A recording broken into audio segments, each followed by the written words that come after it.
You can kill me, but you will never destroy me. It takes strength to resist the dark side. Throughout heaven and earth, I alone am the honored one. Are you kidding? Why the hell should I wait for you? I know what it's like to try and rebuild a life. I had a bad day too, once. If you're having nightmares, then welcome to the club. My name's Subaru Natsuki, and I am the Knight of Amelia. Right now, all I can give you is just death. It wasn't for you in particular. You fought 100 men because it's not in your nature to run away. If you are feeling disheartened, that you are somehow not enough, set your heart ablaze. Good evening, ladies and gentlemen. Is this thing... Hold on. Is this thing working? Okay, there we go. Now it's picking up my audio. Cool, cool, cool. Howdy, Muffler Tape. Howdy, everyone listening. And I think one of the first things to address tonight is no, I will not be talking about that Freerun video on this stream. As much as I love Freerun and I like the discourse around it and I like to talk about that series, I've already got something lined up for going over that. And I was originally going to do a video, but it looks like Monday we are kind of looking at doing a live stream sort of EFAP session of Lextorius's video on Freerun, because there are a lot of things with that where I don't think it's particularly a bad video. It just comes from a very flawed understanding of the series. And that leads to a huge misinterpretation of many things, and ultimately to him concluding that there are contradictory elements to the story, which I can break that down and I can sort of talk about why that is, okay?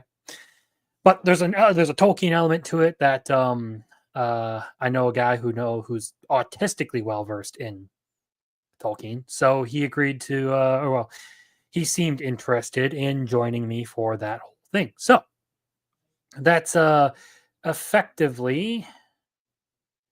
Sorry, I'm taking care of something in the background. That is effectively what that's going. The other thing I do want to address really quickly is why am I streaming on my main channel? And this is actually something that I have been considering doing for quite some time now. Because as much as I do like trying to keep them separated, I also enjoy having people to interact with on this chat, or in the chat and on the channel. And I do sort of want to grow the audience for this. And just a live stream channel alone doesn't seem to be doing very well. And part of the issue is I mean, trying to manage 2 channels on top of a regular job and a bunch of other stuff kind of sucks. YouTube, I'm not trying to say that YouTube is a hard job, because it isn't. I would quit my day job in an instant for YouTube if because it means I would get to sit here, watch anime, write video essays, and do all this stuff, make good content for people, and not have to break my ass out in the cold every day to try and make a living.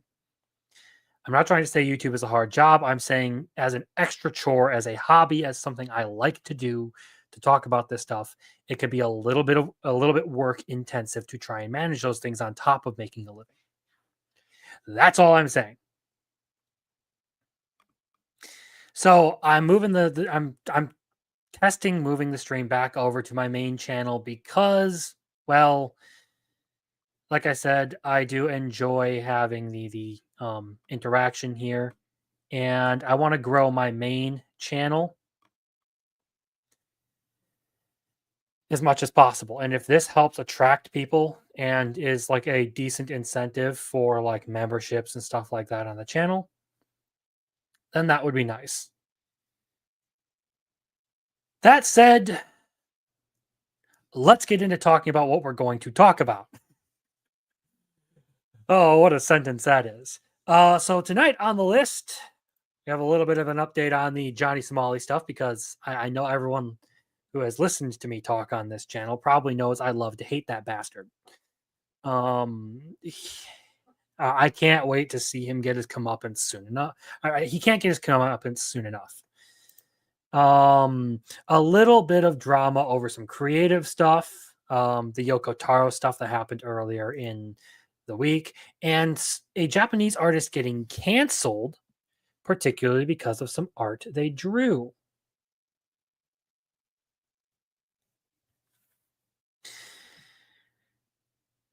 And then, of course, the biggest news of the week that probably matters the most, the potential Sony buyout of Katakawa, which could have huge implications for the anime industry. And then to round out the night for some random topics, we have some new interesting anime / manga that are going to be coming that I am going to talk about. And coming might be a bit of an interesting choice of words there for one of them. Anyway, we're going to start the show out, or at least start the main segments of the show out, how I almost always start these shows out now, by talking about weekly anime. And since I am not on camera, you do not need to see me, so I am going to full screen this for your viewing pleasure. So, Ira NTRing Momo has been a funny thing to see people reacting to. Yep. Honestly, I'm just waiting for next week's episode because that's going to be something fierce of a negative reaction to it, because you've already seen One Piece fans dropping it because of that particular panel. Anyway, since we're here, let's talk about the weekly anime and stuff. So I did my stream late last week, so I will not be talking about Shangri-La Frontier, unfortunately. I just got to get it out of the way. As much as I love it, I didn't watch any this week that I haven't covered already. So it's going to be staying right there. But this is pretty much where we left off the last week. I'm sort of like finding reasons to really, really love some of these series. Some of them are kind of just staying where they are. They've become stagnant. Others are probably moving down. And there are some surprise readjustments to go through this week.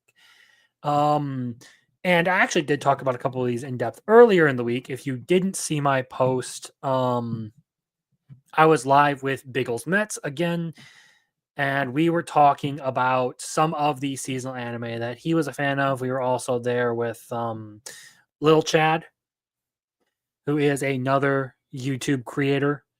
And at one point, me and Little Chad basically geeked out about ReZero because we're both huge fans of that series. So yeah, that was great. And I would highly recommend you go over to Biggles' channel and check that out, because it was a really, really fun time we had talking about all those anime. Okay. Is he finally ready to get into the anime? Yes. The answer is yes. So we're going to start off with Talker, because it's actually the first one I watched this week. Unlike normal, where I would start with Shangri-La Frontier, I started with Talker. Oh, didn't mean to do that. Okay. So it had a really good episode, actually. I think Noel's strategic mind sort of like wins out in all of this. And we get to see just how strong his will is when he's faced with a very harsh ultimatum. He basically just calls the bluff, so to speak.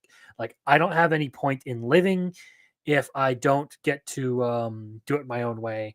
If you're going to kill me because I won't submit, just do it now.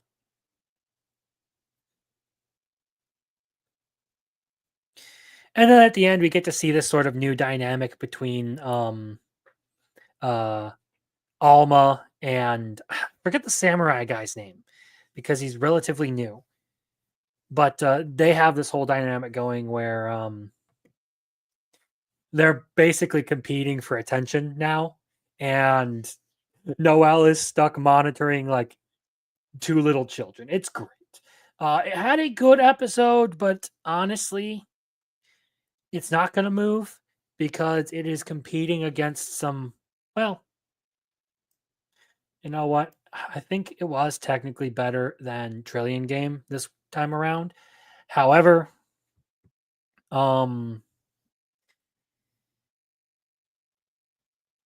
there's some other things that are going to be happening on this list. So that's how Talker went. I have been enjoying that very much, and I'm glad I have been sticking with it. So next on the list would be Grieving Souls, and it seems like my suspicions about the series have been confirmed. Kind of. Sophia Black being the red-haired student of Citri Smart makes perfect sense. Plus, Cry is getting dragged into all this, just like always, against his will, and Tino is still getting abused. That poor girl, just give her a break, Liz. Tino, best girl in that series, okay? I feel so bad for her watching the abuse she has to suffer at the hands of that bitch Liz. But yeah, it's as far as action or animation goes, I'm not too terribly impressed. With story, still also not terribly impressed, but it's enjoyable. So again, this one's going to stay where it is. Why? Because as far as the things I look for in fiction, it still hasn't quite been giving me exactly what I've been wanting. But it's not boring enough to drop it yet, so I guess it survives. Now, here's the sad one of the week. ReZero had its final episode this week, at least for this core. We get 8 more episodes starting in February. Motherfucker, I gotta wait like 2.5 months for more ReZero. Ugh. So yeah, honestly, it ended on a great cliffhanger. It ended in a great way with the whole Wedding Crasher episode. Reinhardt and Subaru rolling up. Like I was saying, Reinhardt versus Regulus is basically unstoppable force meets immovable object.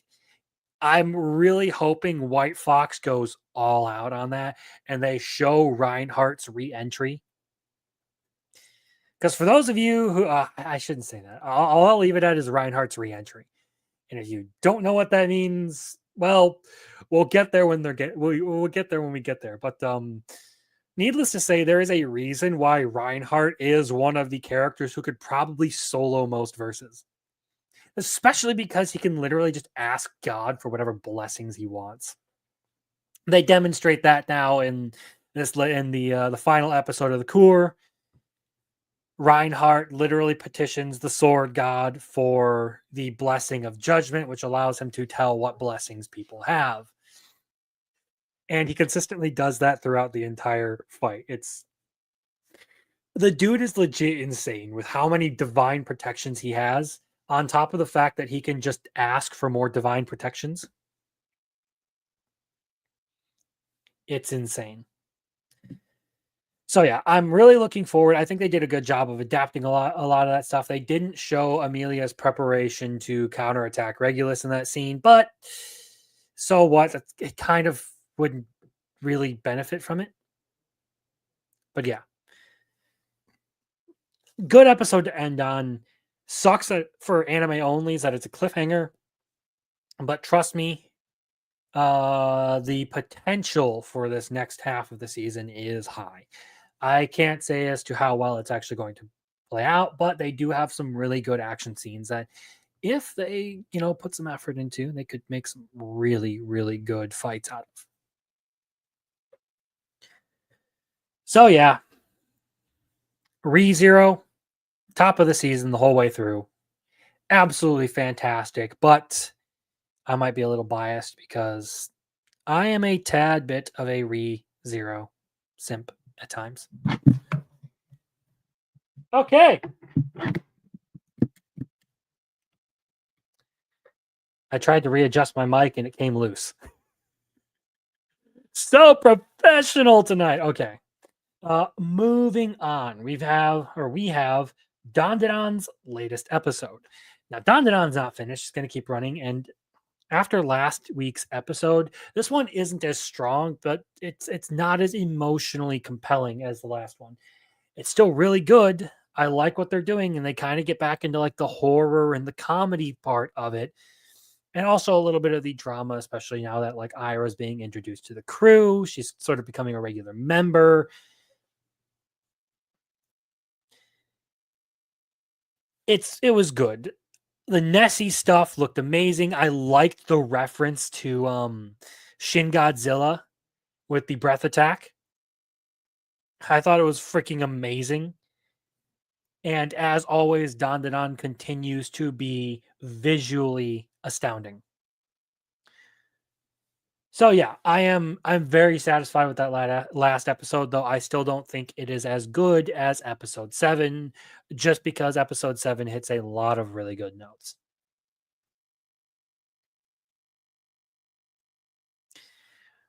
Moving on down the list.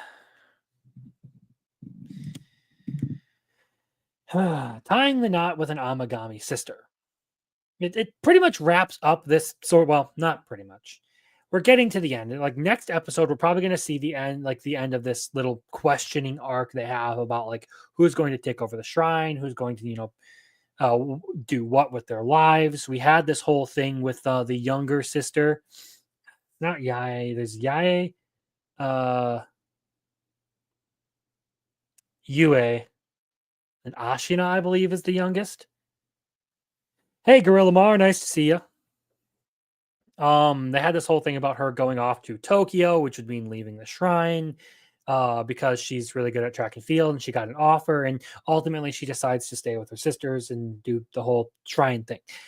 And we get to see the full prophecy of Uryu's dream sort of coming true.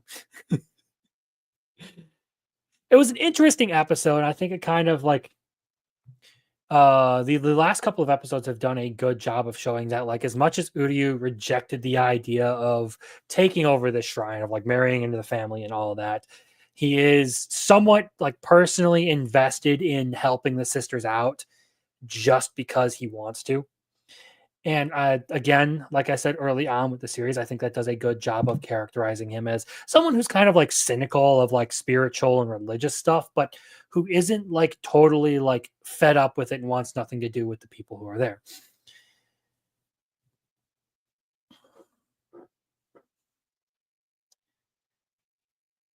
So I'm waiting for something big to pop with that one. And since we're in this category, we're going to talk a little bit about the one that's right above it here, 365 Days to the Wedding. And honestly, it was a kind of depressing episode, if you ask me.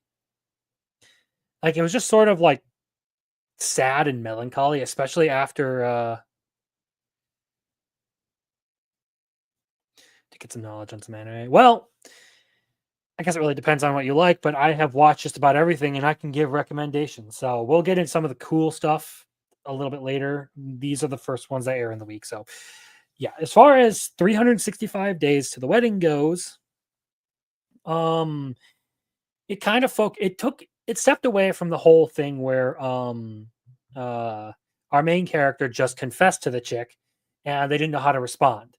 And they're still doing that, but this episode focused a little bit more on one of their coworkers who was looking to get married, and he's trying to get into a relationship, and he finally meets someone who he has something like in common with, and they hit it off really well. And then he freezes up a little bit when he finds out she has a kid, and she takes that as yeah, I don't want to oh, I'm rethinking this whole getting married to you sort of situation. It looks like there is some potential to like see some turnaround on that. Hey JM, how you doing?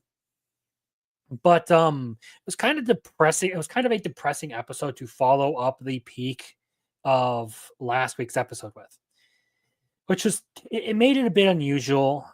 But it was still pretty good, honestly. And I'm getting sort of fed up with their like interruptions where they'll do something like super important for the main characters and then they'll add in a little bit more of like the side characters and stuff. Like they'll dedicate a whole episode to some like other element of like marriage and stuff. And it's trying to make this whole thing out of like, okay, what's the point of marriage? What's the purpose? What is the meaning behind it and all that? Like, why do you get married?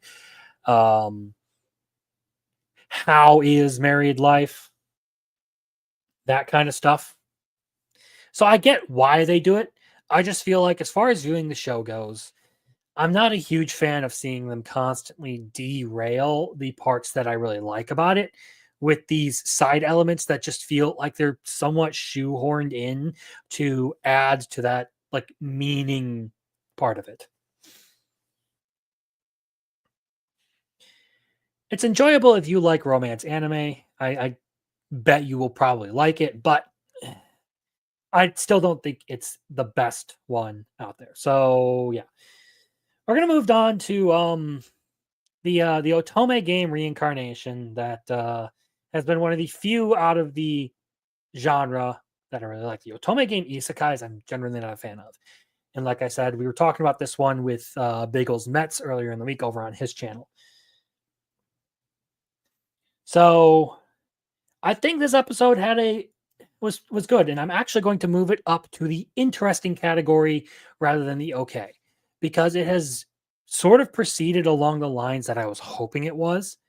They're kind of like showing that there is a darker side to this quote unquote heroine character, Liz Cather, that she actually hates Alicia and is somewhat responsible for all of the bad things, such as rumors and even almost dying in that kidnapping thing was an intentional thing. We also see Alicia sort of like use her magic to well, I'll say I'll be direct. It was interesting to see her use her magic to take one of her eyes and give it to a blind person. And I like the way that she doesn't try to appear altruistic and stuff to everyone. She basically gives them the excuse of, oh, well, we're using each other. That's why we should be in this sort of give and take relationship.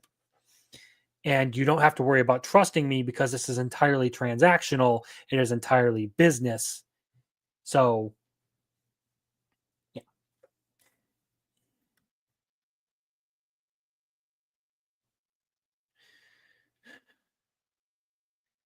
Hey, Ronnie, how you doing? Nice to see that you're as loving as always. So yeah, there was that, and then there was like the forced sort of drama thing between Alicia and Duke, and I still hate the fucking naming scheme for that series, but this episode I think did a good job, and I think it deserves to move up to the interesting category. You know what? I'm actually going to put it over Mecha Ude because Mecha Ude has consistently been getting more and more meh as time goes on. So yeah, that's the thing. Dragon Ball Daima has finally done two of the things that I have been really hoping that they would get to early on. And, well, they got to it somewhat early on in the series. So this latest episode, they are finally brought Vegeta to the Demon World, which Vegeta in action will probably improve this show drastically because he has been nothing but a character who shows up in random like side shots up to this point. He hasn't really done much yet. And Goku's about to fight one of the Tamagamis, basically just these robots that defend the Demon World Dragon Balls, and they're supposed to be incredibly powerful, and no one's ever beaten one of them. So that's probably going to be a really good fight, especially considering the visuals on this series have been fantastic. So I'm looking forward to that part. And because of that, actually, with this latest episode, I'm actually moving this up again, another one moving upwards to the interesting category because this episode has basically set up what I've been looking forward to the most. A lot of action and stuff out of Dragon Ball. The last episode, like I said, did a good job of reminding us like the hype behind Super Saiyan transformations. There's just something unrivaled about that transformation that just it gets you excited to see. Okay? This one, I'm looking forward to seeing what they're doing with it. I'm still not a fan of the Kid Goku stuff and a lot of like Toriyama's. I think Dragon Ball should have ended. Not a lot of people like the Boo arc, Gorilla Mar. So that's not actually a hot take. I personally enjoy Super. I don't mind it, but I can understand why people have problems with it. And if you're curious, this is basically a direct sequel to Z. This happens like a year after the Majin Buu arc. So yeah, you don't have to watch Super or anything else. You can just go straight from Z to this. It's also the last thing Toriyama ever worked on, so I like parts of Super, same with GT. Honestly, like the only thing out of GT I could really stand was the Super Saiyan 4 transformation. I think it's probably the coolest transformation the Saiyans ever got. Other than that, I ended up dropping it during the baby fight. And yes, the villain, for anyone who's not who's not familiar with the series, Baby is legitimately the name of the villain. I ended up dropping it there because I just didn't care for it. But that's particularly because Dragon Ball has never been something I've been a huge fan of. So yeah, it got me into anime. It did that. Like it was the reason I started all of this. But as I've gone on and sort of like refined my tastes for anime more, I have stepped away from it. It's not terrible. I'm not going to knock Toriyama. All of the dragon villains were good. Okay, yeah, I can see it. So yeah, I'm looking forward to particularly to the next episode of Daima because it's probably going to have a lot of the things I am really looking forward to, or I have been looking forward to in this series. And now we get to the problem child a bit of this. Mecha Ude. Honestly, this one has been like very, very hit or miss. I've described the storytelling style of it as much more childish. It would be good for like a much younger audience, like around the like 10 to 12 age group, because it is very clean. It's very simple, like more action oriented, still has a story, but it's very fast paced and very much like you're trying to entertain a child with it, not a teen or an adult. And that is again the issue I sort of have with this episode that just came out this week, because as much as I love the concept, and the action has been good, and some elements of the storytelling have been very well done, it again sort of goes back to the very fast-paced, much goofier interpretation of action sequences, especially, which kind of sucks, especially in this like high stress situation where like it's turning into like an all-out like melee where a bunch of people are like fighting all at the same time. And it's sort of glossing over a lot of major action sequences that in normal like shonen styles would get a lot of attention. But this I haven't been too terribly impressed with. So it's moving down. And just like that, the score is all tied up. Okay. A little bit exaggerated there, but whatever.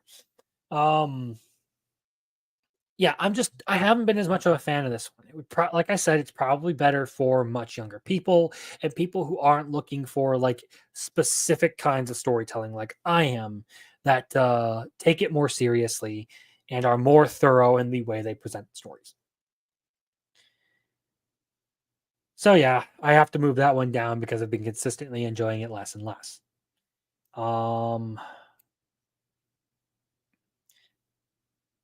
Trillion Game. Consistently, Trillion Game's character dynamics have been entertaining because Haru is very much like the player, people person, charismatic figure, and Gaku is like the practical guy who is like the understandably thrown off by Haru's antics, just like everyone else. And now they've also introduced a new character in the form of Rin Takahashi, who they have now hired to be the president of their startup company, and who is responsible for finding the whole business plan, even though it's supposed to be their company. Fun stuff. I like that character dynamic. I do like that it's a little bit over the top and funny with the way it does all this like business stuff and goes about like how like finances and all this stuff works in the business world. It gives you a little bit of that tutorial, not too much where I would say, oh, you can watch this anime and start your own business, but it does a good job of presenting the actual like financials and practicality of starting a business. That said, I still do not like the art style for this one. And I haven't liked their flash forwards, and I don't know how like terribly invested I am in this story. So honestly, I do kind of have to move it down to interesting category, although it is going to stay at the top of interesting. So if you like a business, more character focused drama sort of anime, this will be good for you. It's not quite what I'm looking for,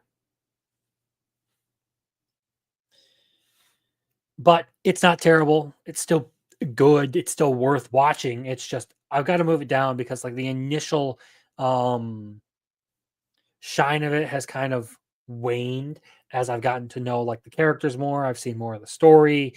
It isn't as intriguing to me as when it first started.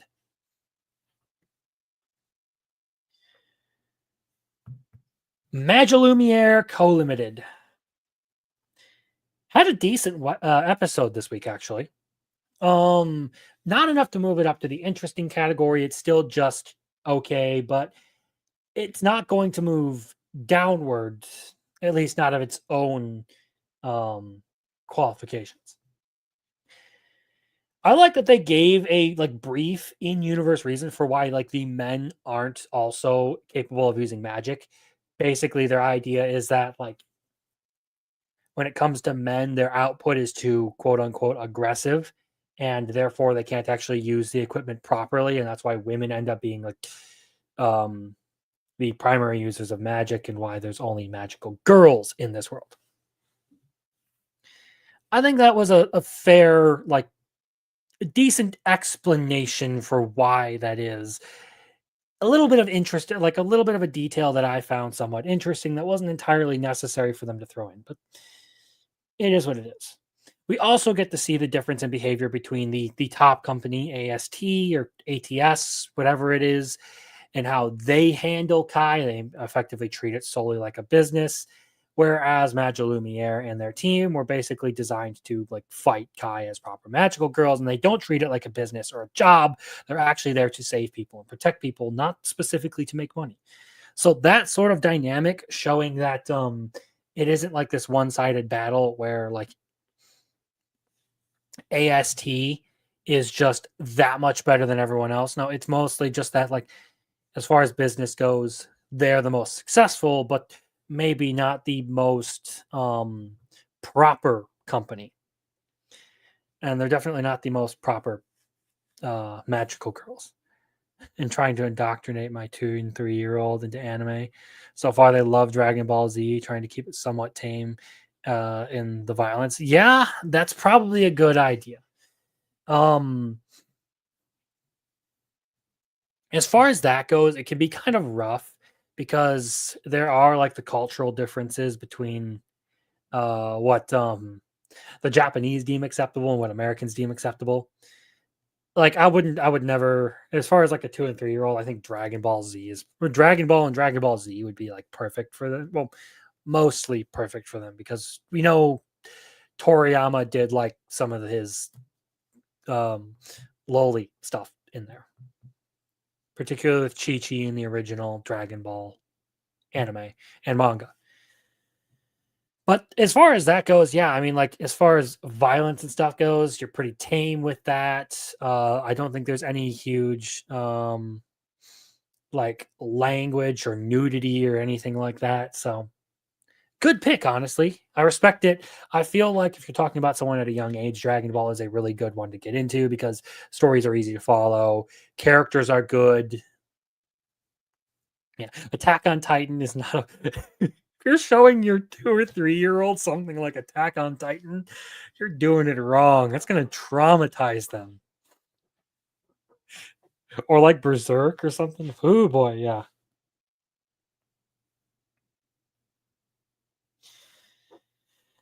Okay. So now we are going to get into again one of the top ones for the week, for the season, really. Bleach. What in the hell was that episode? I watched a giant glowing baby fight God's right hand. I am so weirded out by this episode, but we're talking about Captain Mayuri here. So, yeah, it's kind of understandable why things got weird.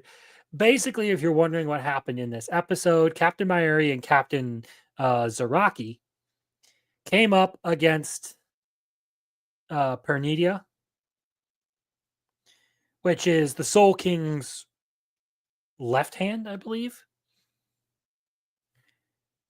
And it has some really weird powers of like nerve control and all this. And Myri basically goes through his whole like weird soul science arc again and defeats the Soul King's right hand using his developments. At least that's what it looks like. His Bankai devoured Pernidia. That's what happened this episode. But to anyone who's unfamiliar with Bleach, you would basically watch this dude summon a giant glowing baby with 6 arms and watch it eat a bunch of arms. It's freaking weird, this episode. And now there were some complaints about like CGI and stuff used, but it did have a really good section or a really good section of animation with Captain Myri using his technology to sort of like skirt around and take advantage of the terrain of Warvelt.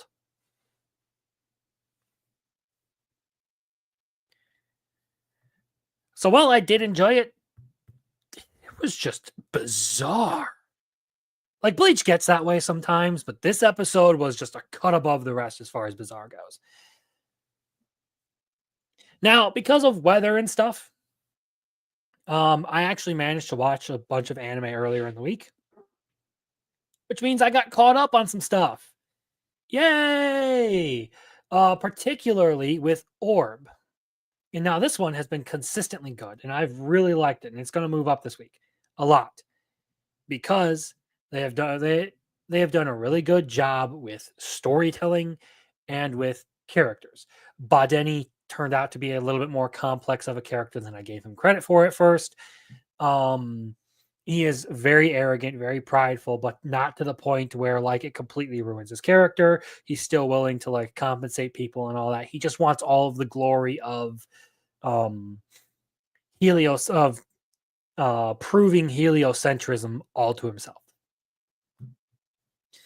They have now gotten some like stargazing records from actual nobles to help them prove their theory, and they've also introduced a new character in the form of what's her name? Yolenta, who I think they're alluding to might be the daughter of Novak, the Inquisitor we met earlier in the series, which would be a really interesting dynamic to see Novak doing all of this like persecution and stuff to for the sake of his daughter, only for her to get wrapped up in the very thing he's persecuting people for. Now, as far as Yolenta goes as a character, I do like her. It's set in this period of time where, you know, like women have less rights than men. So she wants to be a scholar, and she's in this sort of like astronomical library where they keep records of stars and they talk about theories and work on like the model of the universe and all of that. And she is a somewhat outstanding individual in and of herself. I mean, some of her papers actually get all the way to the head and he praises them. But because she's a woman and technically an assistant to one of the men studying there, her papers get published under his name, and she feels a little bit shorted by that and all. She's a good character. I feel like they do a good job of like not turning it into like a hate train for the past. That's one of the things I was worried about with this, is that it was going to basically turn into, look how awful the past was. Instead, it's mostly just being objective about it and covering things the way they were, and still sort of being nice about how like rough things could be, particularly with the way the church at the time persecuted anything that didn't agree with their dogma, and especially with how women were basically second-class citizens. So yeah, it especially goes into detail about how like she could be tried as a witch if she was even like caught, like implicated in some of this stuff, which is like straight up unfair, but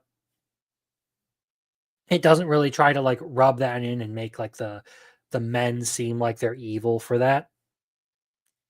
Gee, I wonder why I have to talk about that part. So yeah, Orb, very good this week. Or very good now that I'm fully caught up on it. I think it deserves to be right there. You are Miss Servant.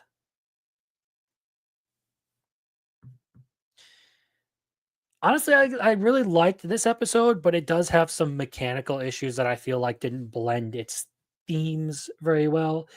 It gives us a good look into Yuki's background and what put her in this position to begin with, and like how she was basically abducted and forced to. She was a normal girl whose parents were murdered, and she was abducted, and she was forced to become an assassin, and that separated her from her sister, who is her only living relative at this point. And now that she's come back to like an ordinary life, she kind of wants to repair that relationship, but feels like it might be too far gone. So there's that more like dramatic element to like making Yuki a human character, but then there's also the like goofy sort of antics that are going on where Yuki wants to compete in this school competition because she's obsessed with Katsura sauce. Which, if you're not familiar with the series, basically there's a shop that she and Hideyoshi, the main character, frequent for dinners and such. And they have a special sauce called Katsura sauce. And she's obsessed with it, puts it on like everything. So now she basically wants the special sauce that they're making all to herself. It's a very funny thing, and I do like both elements. I just feel like it's weird that they would both be put into the same episode like that. Like you would have a very, very dramatic first half and then move right into what is effectively a goofier, more heartwarming element to the series, especially as they introduce another potential assassin character, the pink-haired chick who shows up right at the end of the episode. And not in a bad way this time, like with the other assassin. No, this time she's actually trying to help, it seems. Which makes me kind of trust her less. So now we get to talk about Ranma as an anime. Because I'm caught up on that one now too. Personally, I like it, but I do get why people were complaining about it. Is it the original? Probably not. I haven't seen the original, and I haven't read the manga for it. That said, in and of itself, it's still an entertaining series, but the initial shine for it after those first couple of episodes is kind of worn off, which means I do need to bring it down a couple of notches.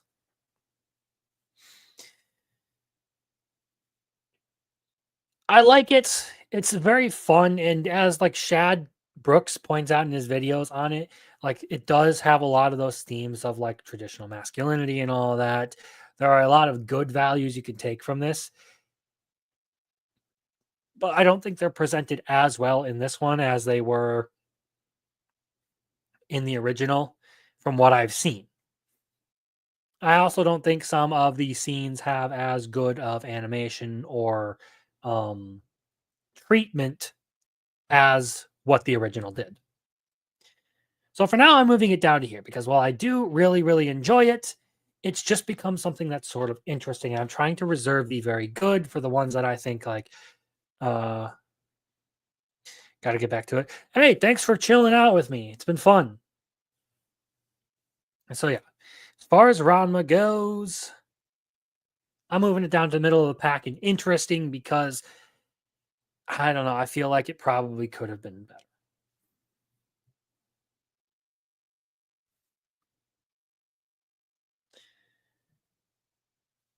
So now we're going to get to the last few.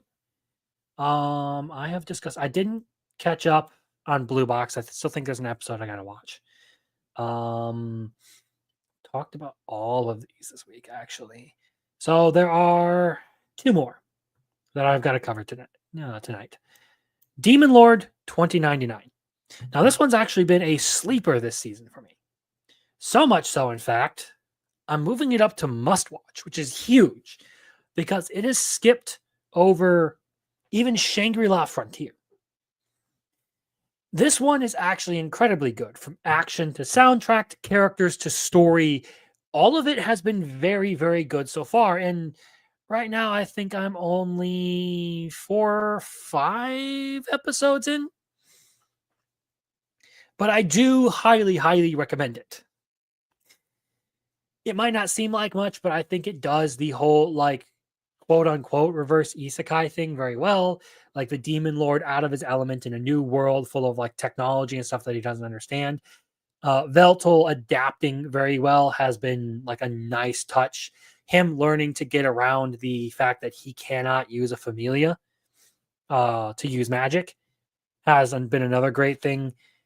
It's been well paced. And as far as a quote unquote demon lord goes, it does the sort of misunderstood thing very well, where like he's not actually an evil person. He's not even like a really like a demon lord at all. It's just a title that he earned because he was the king of the immortals, who he treats as his people because they were pretty much othered from the world for being freaks, pretty much. I mean, you have immortal figures living among you.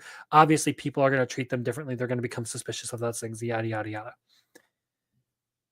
But it does a good portrayal. It does a good job, I should say, of portraying him as a very like respectable, proper leader. Like like I've said in many of my descriptions of it in the past, I can understand why people would actually follow Veltal. He's charismatic. He comes off as kind, endearing even at times, and I can genuinely respect it. Him as a character, plus the dynamics between him and the hacker chick and his subordinate Machina,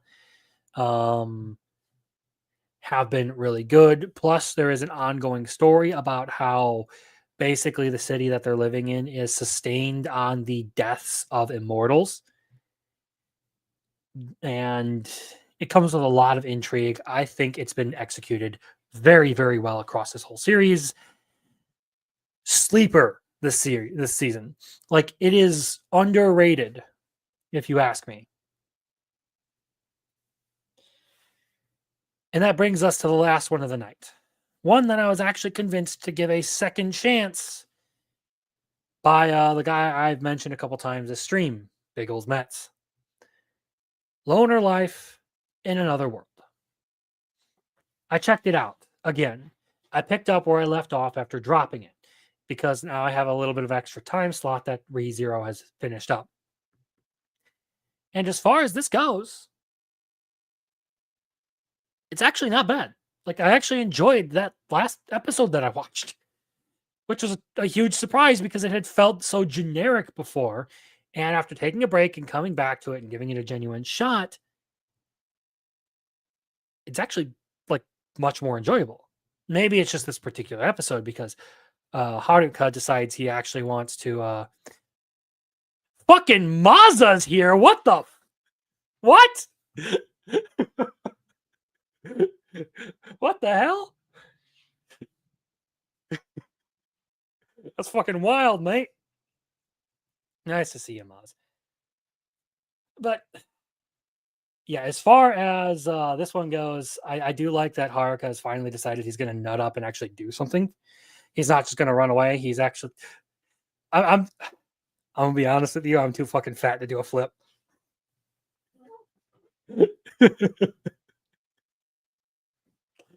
Oh, but yeah, I mean,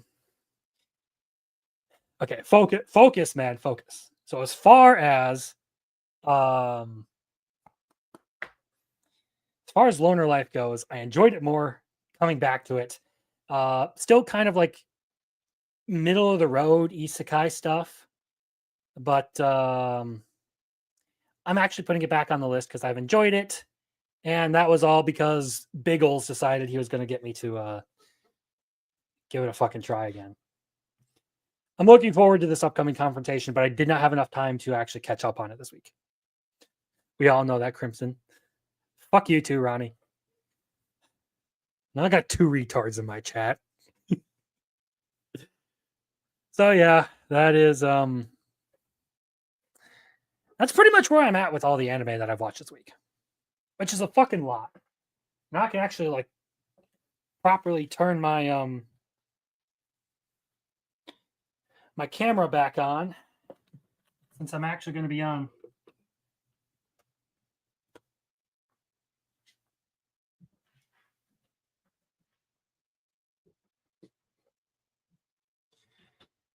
So I'm actually gonna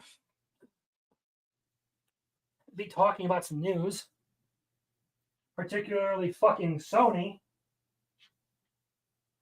because they're cunts.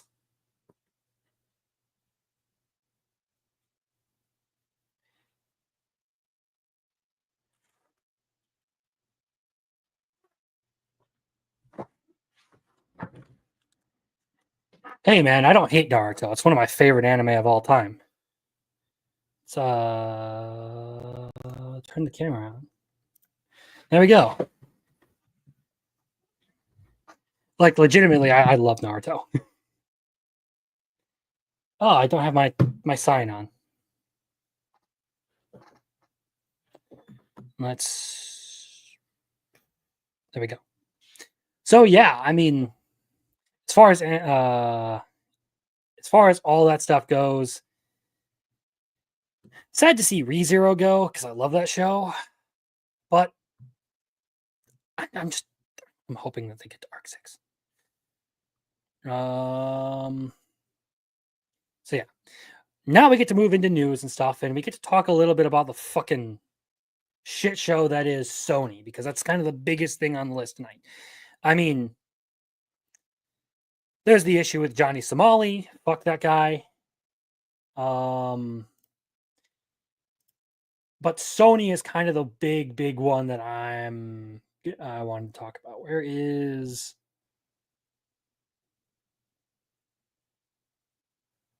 That's not it. Okay, I actually got to find this. What the hell? Where is it? Okay. There we go. You can tell I'm so great at streaming. Share this. And bring it up. I don't need to full screen it because you can probably see this. So, we're going to talk about Sony potentially buying Katakawa. This was something that broke early in the week, and I'm sure plenty of people have already seen this, but I did want to cover this because I have some concerns about it of my own. Obviously, like, Sony is a Japanese company. There's nothing that American law can do. Big whoop. Womp womp. But that doesn't change the fact that this presents a huge issue, not just for, like, anime and manga and stuff, but a bunch of other reasons or a bunch of other things, because Katakawa owns a good portion of the shares of FromSoft, which is, creators of Dark Souls. So it'll be interesting to see where all that's going to play in. A lot of people talked about like the gaming aspects and stuff of it, but there's a huge like anime side to it that should be covered as well, because ultimately that is what Katakawa is most known for. And I have to actually change. Oops, I am just stupid. Hold on a second. So here we have someone that I've been following, Brandon Varnell, a light novelist who expressed a lot of the concerns that I had, and he laid them out very well.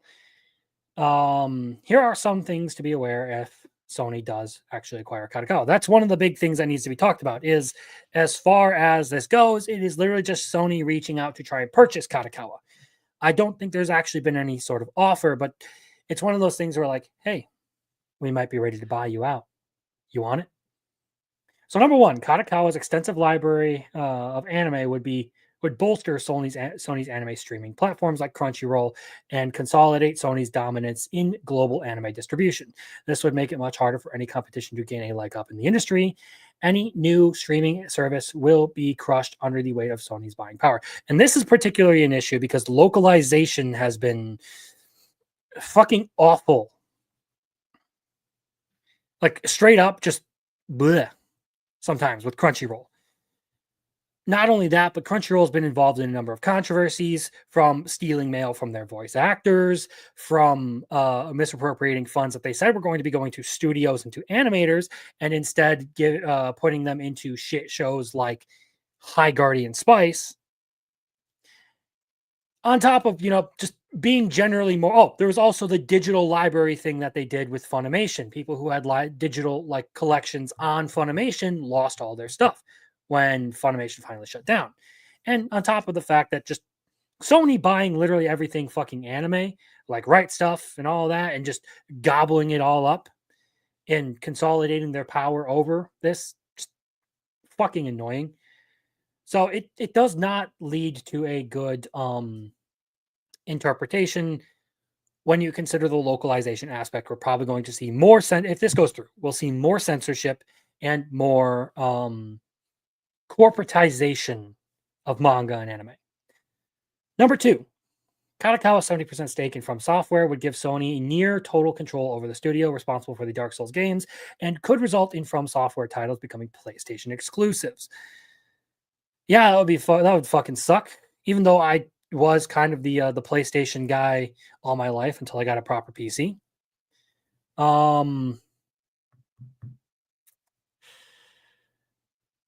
I don't want to see these console exclusives anymore because it's just fucking dumb. Like, I want to be able to play good games, and it's just annoying to see that I have to buy a bunch of different consoles to get console exclusives. Kadokawa's publishing arm would become integrated into Sony's entertainment ecosystem, meaning that digital, manga, and light novels distribution could expand globally through PlayStation Digital Storefront. This could help bring niche titles or underrepresented series from Western platforms, but it could and likely will result in massive censorship for the media. So the media conforms to Western ideals and standards. This is one of the big things that I'm talking about, that I am super duper concerned about when it comes to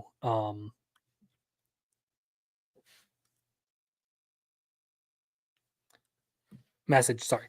This is one of the big things that I'm super duper concerned about when it comes to this, is Sony does not have a good track record as far as like censorship, as far as their bullshit, like we saw with Helldivers and Stellar Blade, I think this year, both of them. But he does raise a point where it might be good for like niche titles and stuff, like bringing them out in the open. And it would be interesting to see that it could draw some popularity through the PlayStation storefront. That might be interesting. However, I don't think that this one positive is enough to make it a net positive. I think largely we're going to see a lot of censorship. It's going to encourage a lot of watering down of content, and we're going to see a lot of corporate slop get produced. If that's if that goes through. 4, more Hollywood Netflix adaptations of popular anime. Sony will officially own a huge monopoly in anime, gaming, light novels, and manga. This will not this not only invites regulatory scrutiny, but also could cause friction with Kadokawa's Japanese-centric culture. It might also invite over diversification, causing Sony to struggle with effectively managing Kadokawa's diverse portfolio. Competitors like Netflix, Disney, and Amazon Prime could ramp up their anime investments to counter Sony, which would not be a good thing since companies, Disney in particular, have proven to be completely inept in properly advertising their anime. This is true. And this is the other point that I'm concerned about, is Sony buying Kadokawa will most likely incentivize these other giant corporations to then gobble up whatever other studios are there in hopes of securing their own market share, which is an issue because Netflix doesn't do very good with their anime. There have been a handful that have been decent on their platform, like Dungeon Meshi. They're doing the Ranma adaptation right now, but they generally don't do a very good job. Disney Plus might as well be anime purgatory because anything that's on there doesn't get watched, which is a damn shame because they've acquired some good titles in the past. Like Heavenly Delusion was fantastic, but almost nobody knows. Almost nobody knows about it because it was fucking locked behind Disney Plus.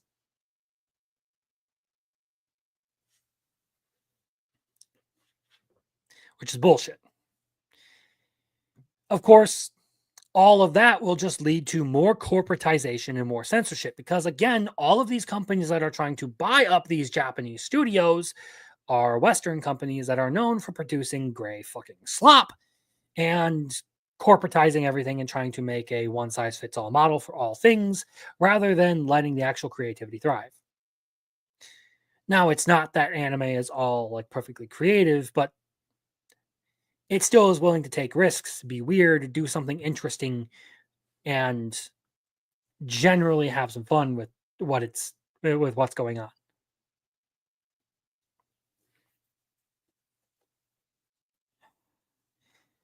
So yeah, this could be potentially like the catalyst for like everything going bad in the anime world. Sony buys up the biggest anime studio. Yeah, I don't like it. I don't like it one bit. And I retweeted this and I basically issued the points I laid out here, saying that like my big issues with this are particularly the censorship and the corporatization of entertainment. We've seen from the past 8 years or so that corporatized entertainment does not go well. There needs to be some level of creativity. There needs to be some level of fun. The budgets start to bloat. Everything starts to just rot from the inside out. That's exactly what will happen with anime if Sony buys it. Oh, buys anime. If Sony buys Katakawa, a lot of the things that they control will probably go through the same sort of death and decay.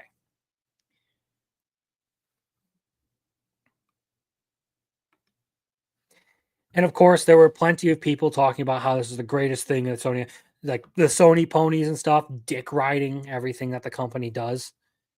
Like it's the greatest thing to have ever existed. There's still a sticker on this hat. I didn't realize that. I'm so professional, everyone. So amazingly professional. There we go.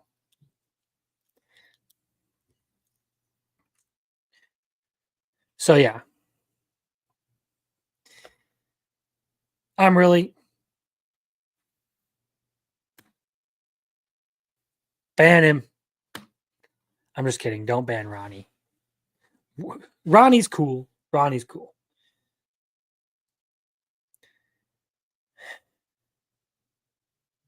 I completely lost my train of thought that I was going on.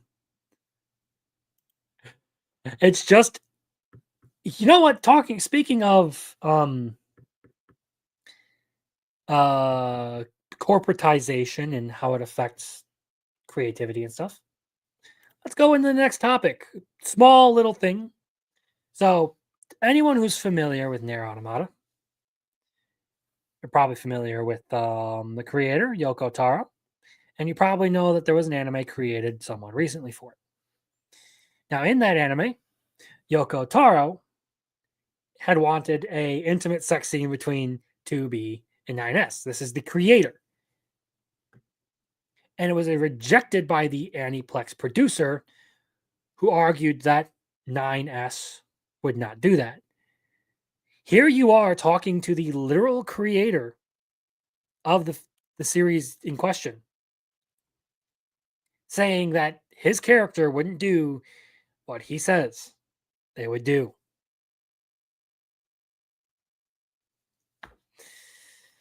This is why I don't like corporations coming in and controlling entertainment, because they do retarded shit and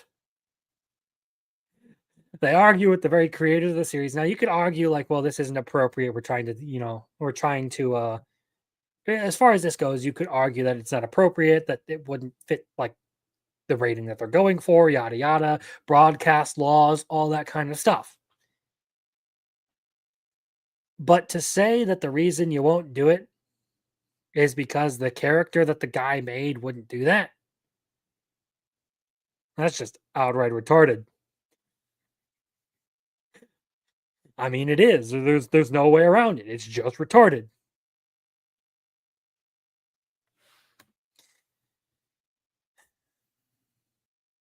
So yeah, we're in for more of shit like that. Creators getting told how to manage their own characters and projects. Boring slop, bad advertisement. Hell, could be worse, could be Disney. Like again, you might as well be in anime purgatory if you're a studio producing something for Disney. They're terrible at advertising shit. Absolutely god awful, terrible at advertising stuff.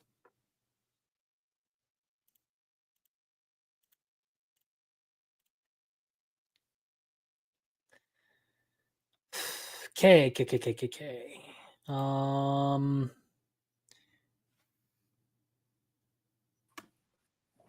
Hello. Yo. How are you, boy? How you doing? It's been a while. Yeah, dude. Long time no see. I've been trying to catch the Rolo Rome cast, but I keep you guys keep streaming when I'm like at work. Fucking sucks. Yeah, I know. It's like weird timing right now because like with the way that his work schedule is, it's been so on and off.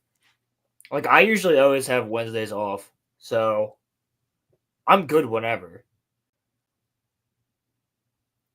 It's just up to him because he has no control of his schedule. And I don't mean that as a slight. It's just quite literally he has no control of his schedule. Yeah. But I mean, so this week, unless he's free sometime on Monday, there probably won't be one this week. Huh. Because I can't work Thursday because we're not open and it's Thanksgiving. And then Sunday of next week, December 1st, is my birthday, so they gave me off. Nice. So I was like, all right, well, I'm missing 2 days then, so I need 2 days to cover that. So my only day off is Monday and Thursday and Sunday. So I'm working Tuesday, Wednesday, Friday, and Saturday. So unless he can find a spot within there to do a Rolo Rome cast, I don't know if there will be one this week. But yeah, if you can do it. Monday, I'm down to do it Monday, but I don't know how possible that is for him. I haven't even talked to him yet. I think as far as like upcoming streams I've got, obviously I do mine Saturday, so I'm clear. Like this, I should still be able to make it next Saturday night. So yeah, but on top of that, there are like two things I do want to advertise. One, Monday, there was that Lex Torius video that was put out about the moral dilemma that broke Freerin. I'm going to be going over that live on stream, doing a sort of EFAP session of that. Nice. With another guy who happens to be a huge Tolkien fan. You'd probably get along with him as far as that goes. Like he is autistically into Tolkien. Me too. Wow. Yeah.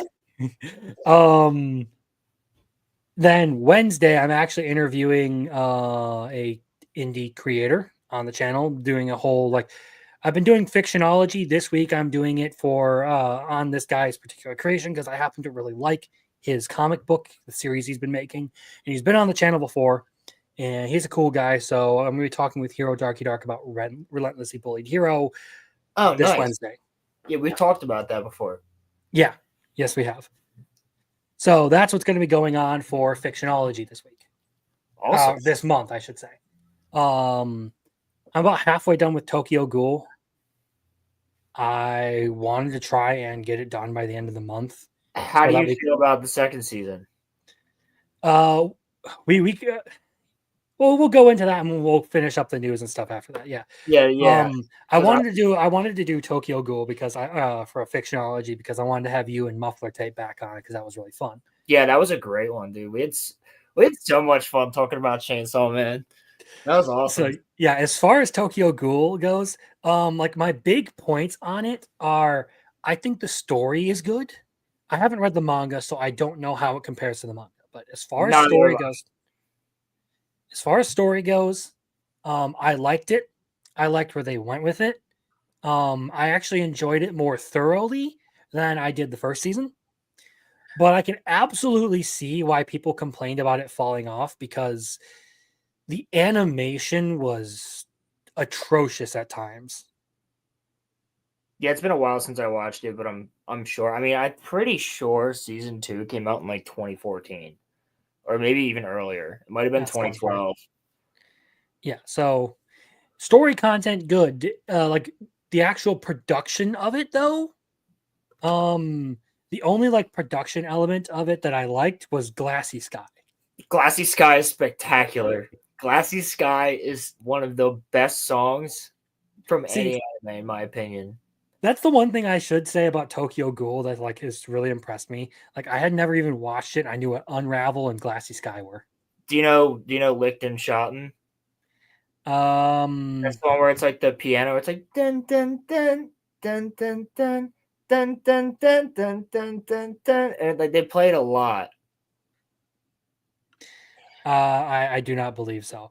But yeah, I'll like play it for you off stream, but you'll know Lichten Schotten. That one is like that's an OST they play pretty often.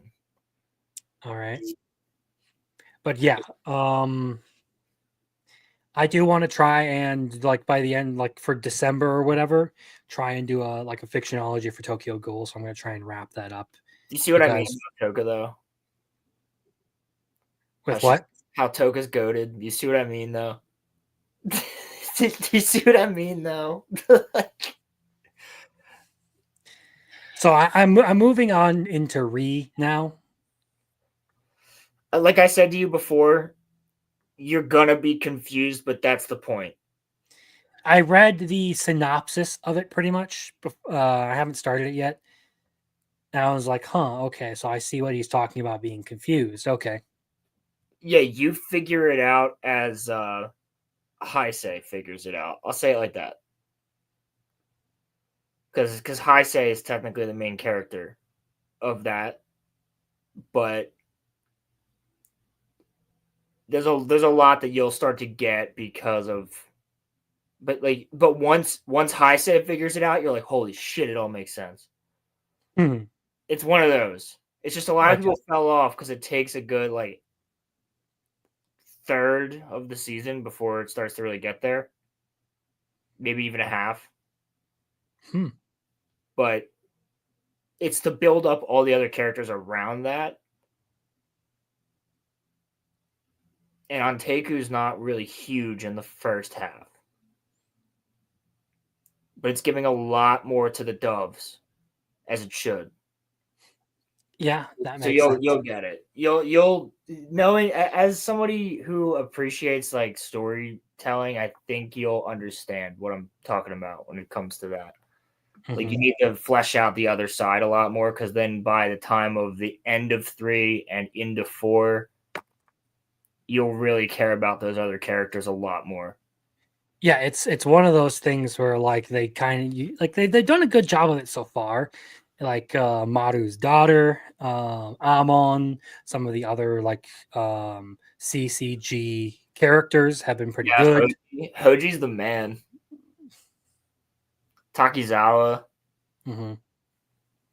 So yeah, like they've done a good job of like presenting like both like how both sides have their good and bad. And it's one of those series that actually deserves to do that. Aogiri Tree is also good. But as far as I understand it, I'm in for a ride. Definitely. Can we? I talked about it a bit earlier, but can we briefly touch on how absolutely hard it would be to explain that latest episode of Bleach to anyone who has never seen Bleach before? I was just thinking that. It is so bizarre. I literally like you watch a giant baby eat God's right hand. Dude, yeah. I mean, left hand, but yeah. Oh yeah, right. I remember right. it's even more difficult to understand in the manga. Like they did a great job of like adapting it because in the manga, I remember reading like because that's chapters upon chapters upon chapters, and I read it and I was like, what? What? And dude, that's not even the craziest one. like, keep in mind, this is the first one we're really seeing out of the 5. Like, really using the power. Because last episode, you got, like, Naklavar using his, like, poison. But, like, he hasn't, like, really used it. He kind of just, like, knocks a couple people out. And then you got Uryu, which, like, we know his abilities. Yeah. For the most part. That one felt so dirty, like pitting Renji up against him right away. Yeah, and then it just had to shit on Renji for some reason. I'm like, yeah, but if you remember, well, I don't know if you even watched it. Did you? You didn't watch all of Bleach, right? I've watched all of Bleach. Oh, you have. So do you remember when they were in in Hueco to save Orihime? Him and Renji are together the entire time. Once Renji shows up, it's him and Renji. And like they're the boys. Like there's a couple arcs in that where it's just Renji and Uryu. Because it's supposed to be like Ichigo's rivals or like his like working together type of thing. Even though they're like all friends, obviously, but it's like they're like his like Soul Reaper rival and his Quincy rival. Mm-hmm. And they always make fun of him and shit. But it's like they know that they got to be there. So there was a little bit of something to me where like Renji was like, even Renji was saying like, please tell me you're like double crossing to double cross. And then he's like, and then Uryu shoots at him and he's like, all right, so I just had to make sure that you actually are turning on us. Type of thing. Yeah. Like, but that's why Renji went for him. Renji split off from the group already because Renji could sense the spiritual pressure. So that's why Renji split off before they started getting sniped. And did you notice in the beginning of this episode, when you see Renji get shot through, it instantly pans to Liliboro. And I was like, did he snipe him? Because I forget. I forget from reading the manga, but I don't think Udi is the one who did the final blow on Renji. I think Liliboro sniped him. Possibly. Huh. Because I completely forget whether or not Uryu actually took him out or not. Because it doesn't show Uryu's face. It shows Liliboro, and then it shows Uryu walking up to his body. He looks at it, and he looks up.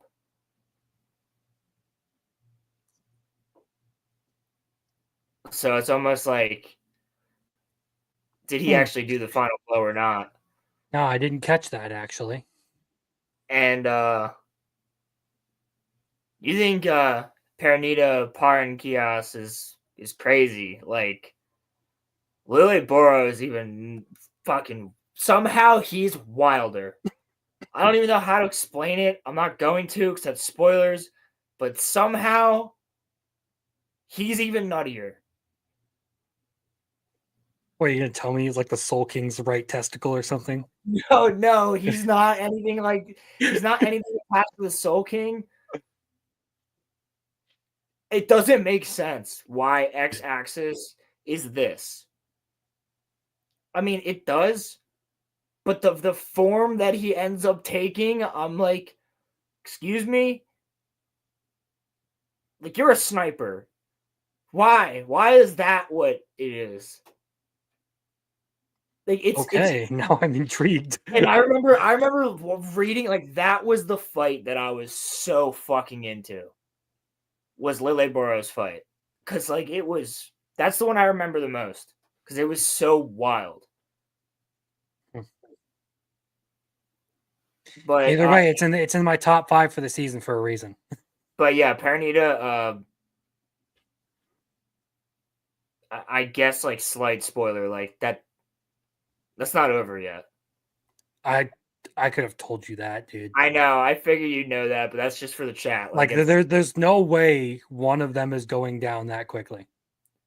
No, but Mayuri is the perfect person to go up against him. Kuretsushi's the GOAT, dude. There's so many characters in Bleach that are just the freaking GOAT. Like, Yeah, I want to see honestly, stupid son of a bitch that we were watching his video. We were doing that one stream. We were watching his video, and he's like, "Bleach is bad." Guy that I tweeted at, and Yuki Hollow, that's his name. yeah, and he never tweeted back. He's got Hollow in his name. Fuck you. Fucking get real. The fuck out of here, Yuki Hollow. Get fucking real, mate. All right. So there's that. I have a few more news articles to go over, just like some small stuff. Sick. If I say the name Johnny Somali, do you know who I'm talking about? Oh god, yeah. Yeah, I know all about it. I have thanks to It's a Gundam, I know everything. Yeah, more trouble with Johnny Somali in South Korea. Controversial streamer has been accused of violating anti-terrorism laws after a deleted clip surfaced of him shouting bomb threats on the Seoul metro. Oh, he looks like a horse. Yeah, this is on top. So he has been banned from Kick, from Twitch, from YouTube, from like Rumble and everything. Where does he stream? A new platform that is shown up. I forget what it's called. But yeah, he's got a lot of charges right now using AI to make a fake girlfriend for himself, like fake Korean girlfriend. Sexually assaulting a memorial in respect for the like sexual assault victims of the Japanese occupation. Yep. Blaring North Korean propaganda in public. Yep. This dude. My favorite thing is that there was multiple streamers working together to find where he was at so they could beat him the fuck up. Yeah, they literally put a hit out on him, and like Korean fans were funding streamers the bail money. They were basically like putting money towards a bail fund for anyone who got arrested, and they eventually like they got his ass. Yeah, they beat the fuck out of him. It's great. Look, I am never one to like specifically condone violence against people. Okay, I don't like to go there. No, but Johnny Somali deserves an ass whooping. Yeah, no, he like, you know what? Like, I really wanted like Mike Tyson to kick Jake Paul's ass because I don't like Jake Paul. You know what I mean? Like every time he fights, I'm like, I really want him to kick his ass because he's a dick. But I had no expectation of Mike Tyson beating Jake Paul though. Neither did I. But you know, I'm just saying, like every fight that he did, I was like, you know what, dude's an asshole. It'd be nice to see somebody rock him. But with this guy, I want to watch him get beaten in the street in Minecraft. I want to hear him go, ooh, ooh, ooh, ooh, oh. See all his little bricks drop on the ground. Like, that'll be him in prison after someone drops the soap. Dude, if he ends up in, which he's going to end up in Korean prison. But I almost wish that he was doing this in Japan. Because I'm kind of glad he's not doing it here in the United States because he'd probably get away with it. No, he'd be dead or he'd be shot first. True. I didn't consider that part. And then he would somehow become a fucking martyr, which would make it worse. Oh yeah.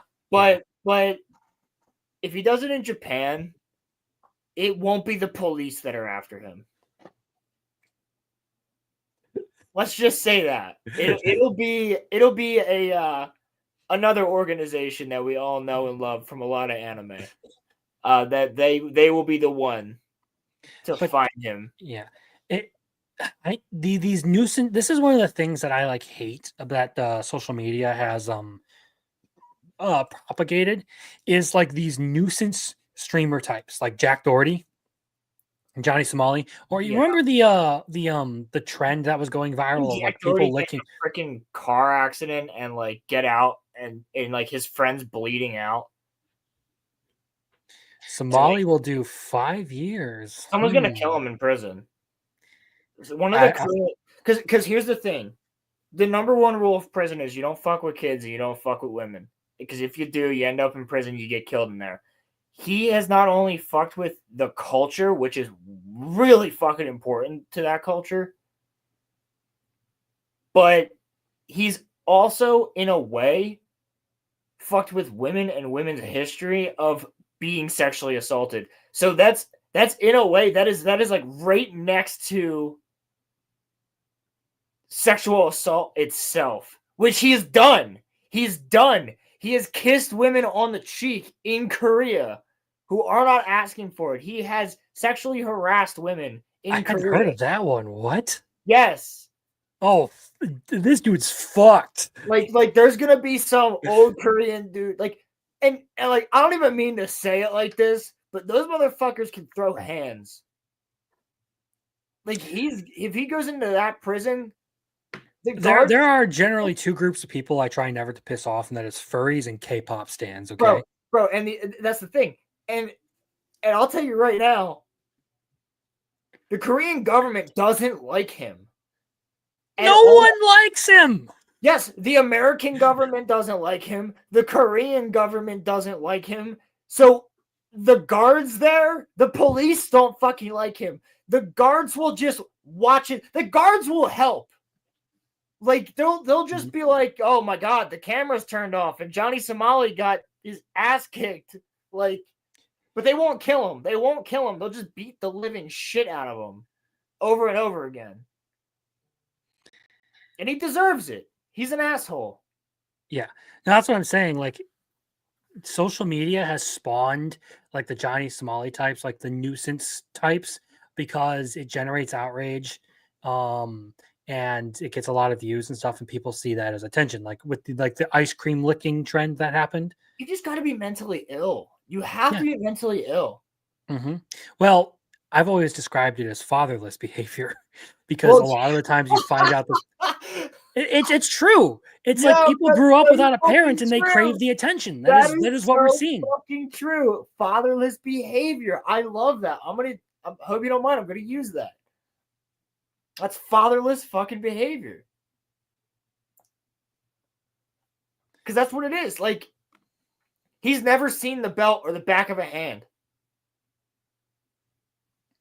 Yeah.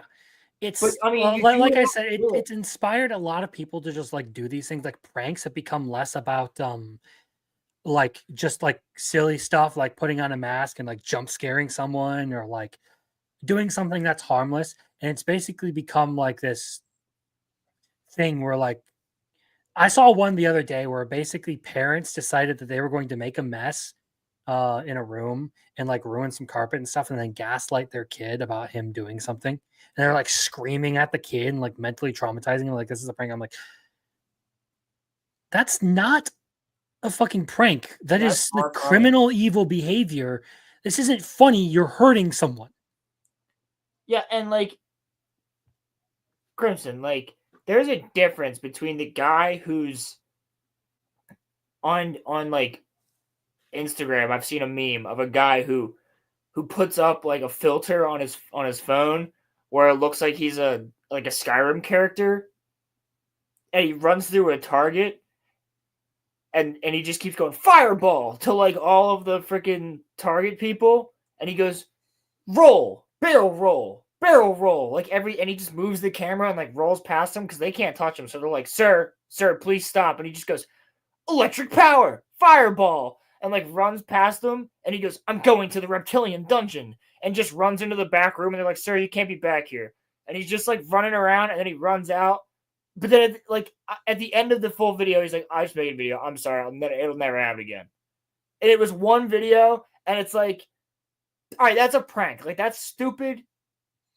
That I still kind of have a problem with because he's like running throughout like their workplace and stuff, doing stupid shit. But it's not to the level of like Johnny Somali where he's like legitimately. But that's like crimes. At the end of the day, you're gonna slap on the wrist, and it's like one of the employees would probably think it's kind of fucking funny. Like, but just being you're not even pranking. You're just being a dick. You're being a dick. You are going in public, insulting a full culture.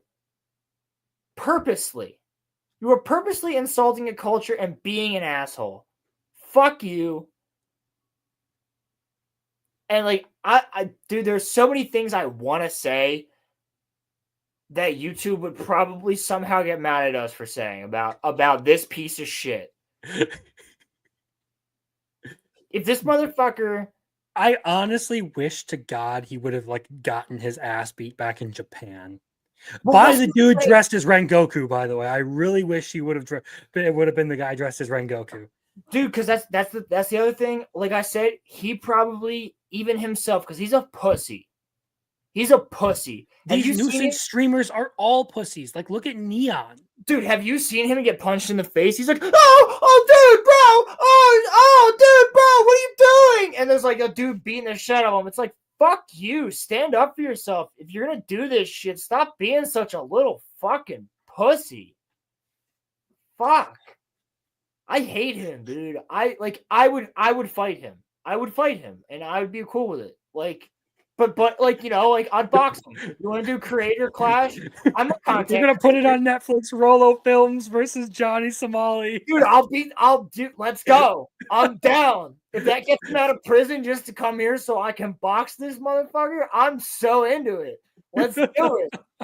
Fly him back to America, and if I win, he goes to jail for another 5 years in Korea. I don't even want any money. I don't even want any money. Yeah, I'll box your ass. I'm a black belt. Let's go. You want to start some shit? You want to insult an entire culture? Fucking put your dukes up. Yeah. And again, it's people like Johnny Somali that give like American tourists really bad names. Now, to be fair, American tourists can be fucking retarded too.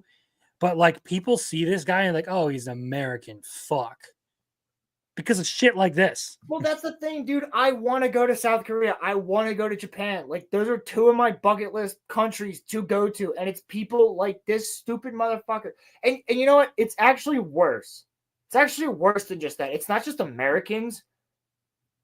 They already have a stigma towards African Americans. Oh, yeah. You're making it worse. You're making it worse if I want to go there with my friend Brock, because he loves the culture of Japan. He loves the culture of South Korea and everything.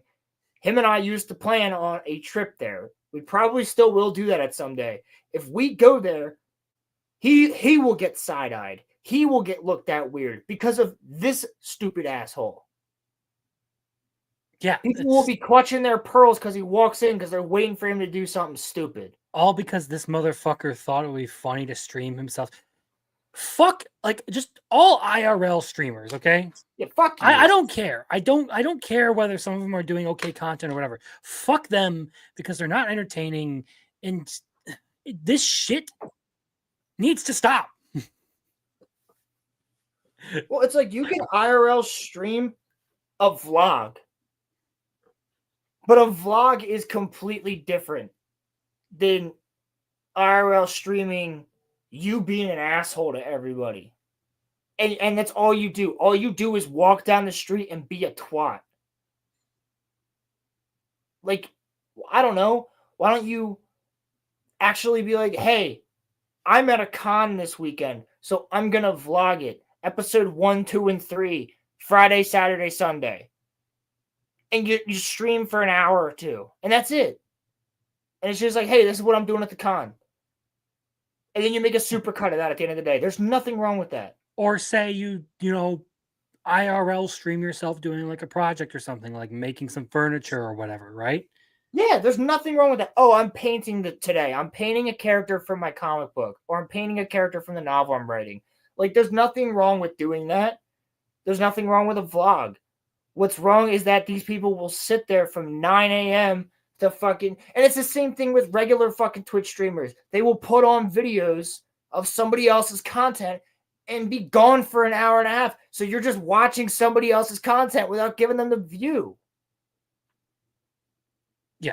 Well, that's a little off topic. I just wanted to bring up Johnny Somali because I've been actively following this whole shenaniganery, and something new came up this week. Well, I'm just saying, I don't even think that's any different, because if I'm walking around a city from 9 a.m. to freaking 10 p.m., like, you're just watching me walk around. and I'm like, I'm gonna buy this drink. I'm gonna walk in this store. It's like, you're not that interesting. I don't give a shit. Some people do stuff like that. Like Weebs and Waifus has their friend Show Me Japan. He does stuff like that, but he's a tour guide, and he does it because he wants to display places and like. Well, that's different. That has a meaning. There's a meaning to that. There's no meaning to a lot of these people's. No, that's what I was saying. Is he's actually doing something that's content worthy, right? It'd be like if someone logged into me on one of these streams and all I was doing is just sitting here, munching on some popcorn and not making any commentary. Yeah, exactly. It's some ridiculous shit that these people get away with. Fatherless behavior. Yeah, this really is fatherless behavior. And muffler tape, I agree. Yes. They have a bad reputation to too many people. I saw Mazza in chat earlier. Yeah, he showed up out of nowhere. I was fucking shocked. Yeah, that's pretty awesome. Wild. He told me to do a flip.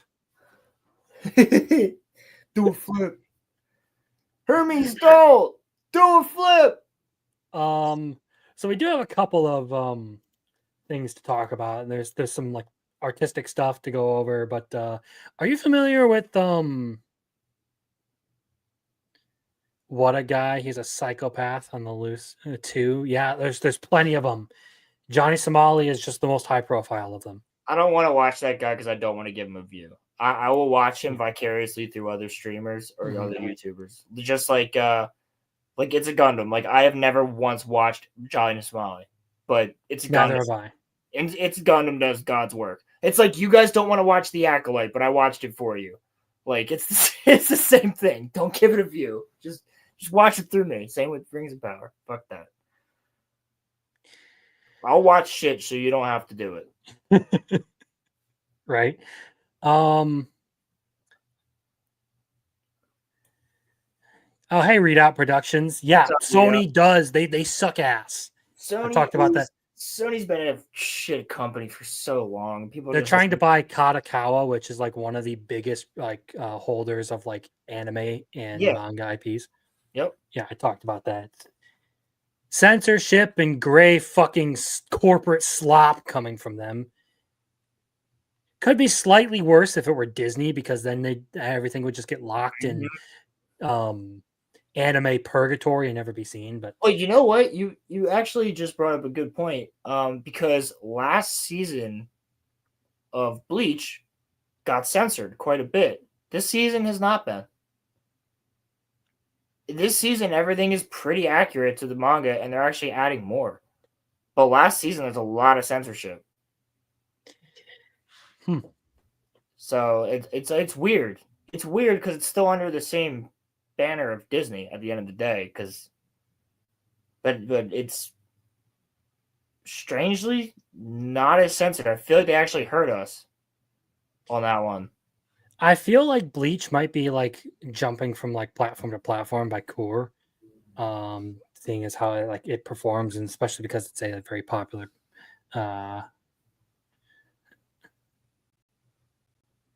Yeah, that is actually true. 27th and Bell and Bethany.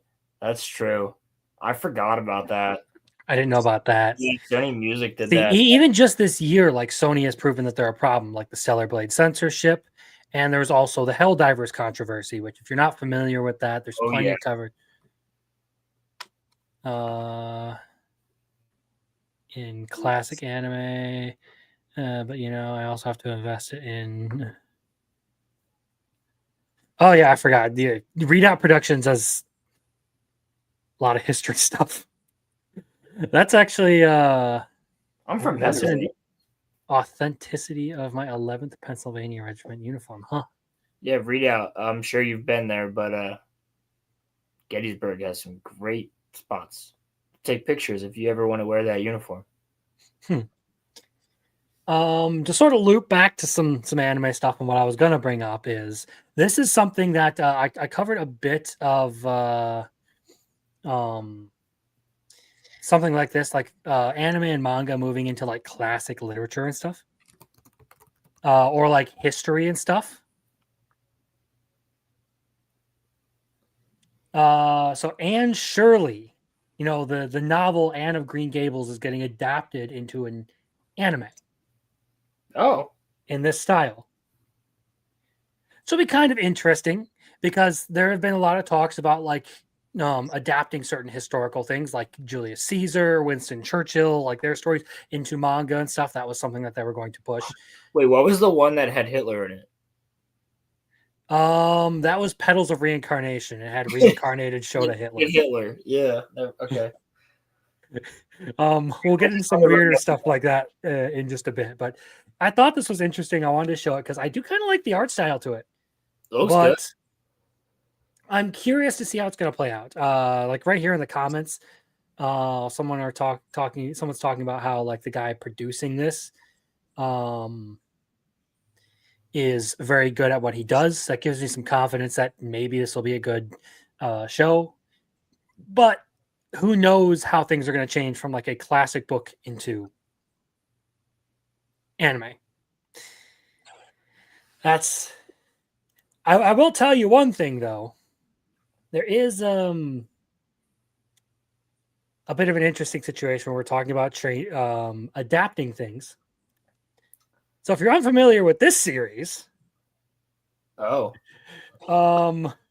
this is a rom-com manga that's going to be produced by Seven Seas starting soon. Can one guy keep up with the lively antics of his gal pals? The continuation of the hit manga Imaizumi brings all the gals to his house. If you're unfamiliar, but you recognize this for some reason, let me just tell you, I now know you've been watching hentai. That's where this comes from. I don't recognize it. Let's go. Let's go. So, from what I understand, this like hentai doujin was popular enough for the creator to make a SFW version. I was gonna say just because the story was interesting to people. There has to be. I was gonna say there has to be a reason for this. I bet you, Madam Savvy's pretty happy about this one. Oh yeah, she is into a lot of that stuff, ain't she? She is, yeah. But she says not in a weird way. Sure.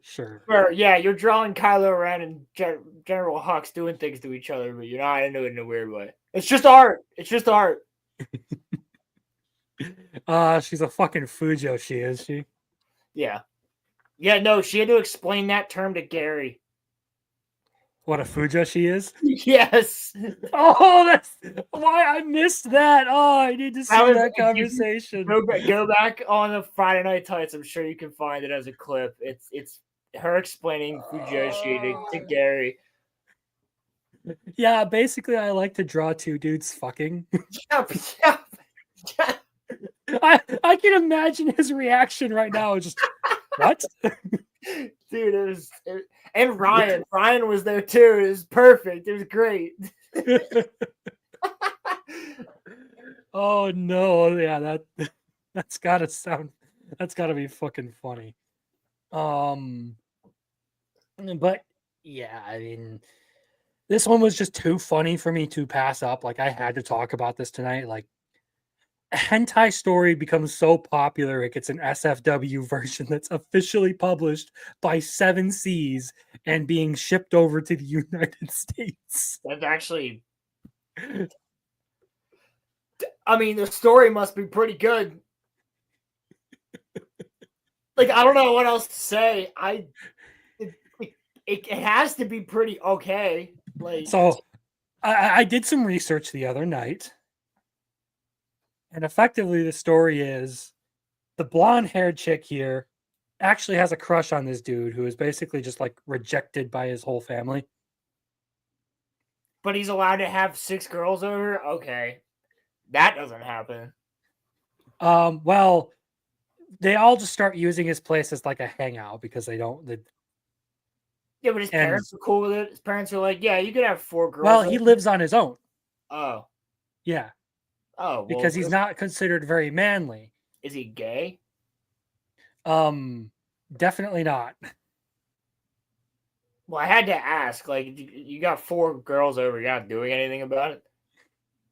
Well, I mean, it depends. Are we talking about the hentai version or the SFW Well, I'm version? just no. I mean, we're talking about the SF version, but still, it's like you live alone. Like, dude, I'm sorry. That bothers me. That bothers me in anime. Like, have you ever watched? I don't even know if we talked about this before. You ever watched Sword Art Online?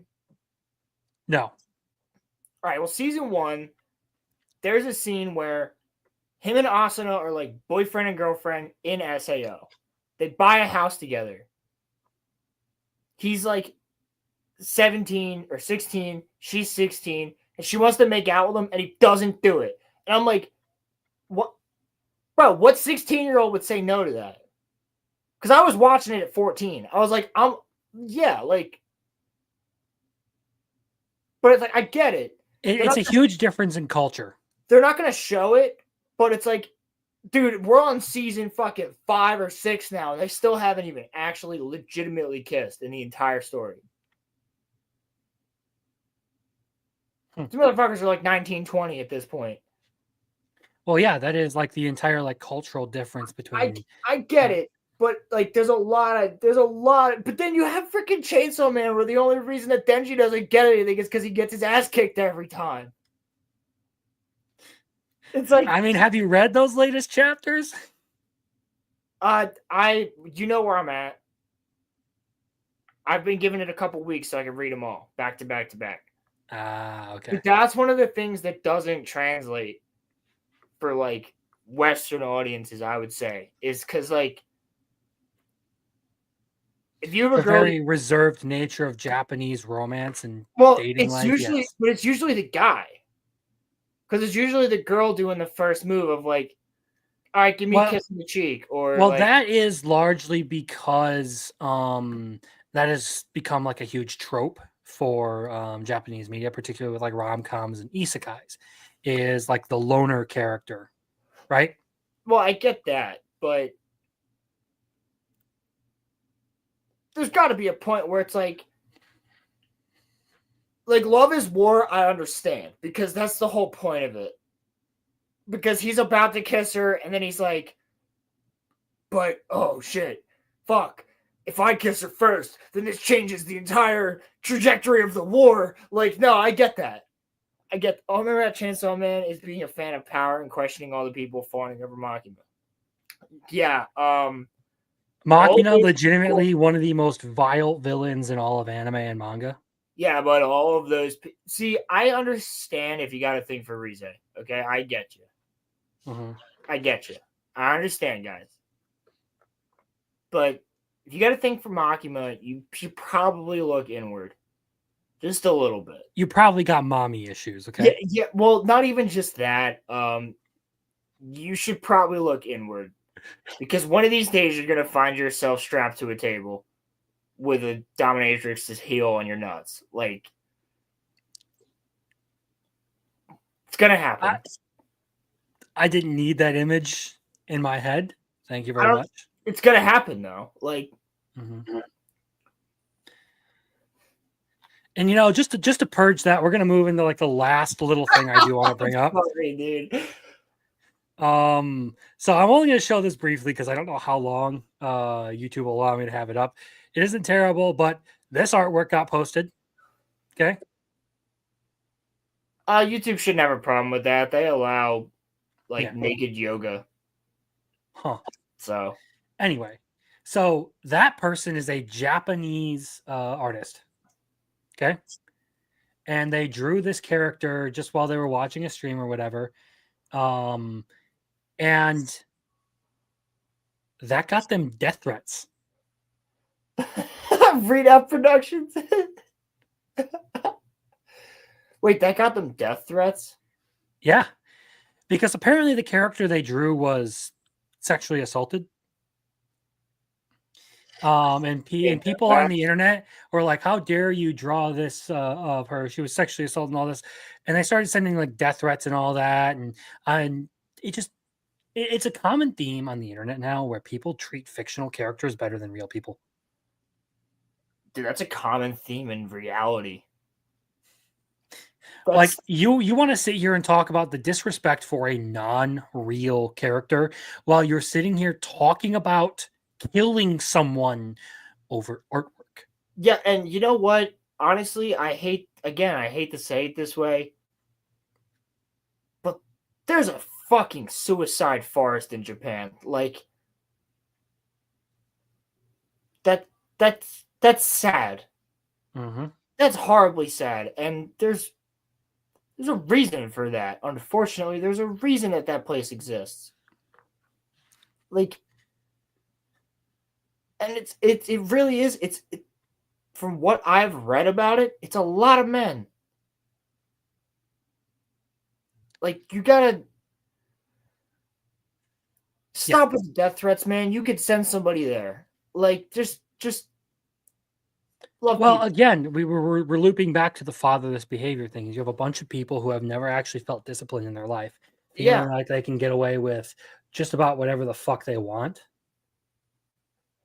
you could drive Because they're on the internet. I'm coming And back it's a consistent issue I have with the way people like treat each other on the internet. And I have since like really tried to like monitor the things I say, specifically because I don't want to go around like attacking people or like slinging insults and stuff unnecessarily, or like find myself making these unhinged rants about other people that make it sound like I've lost my marbles.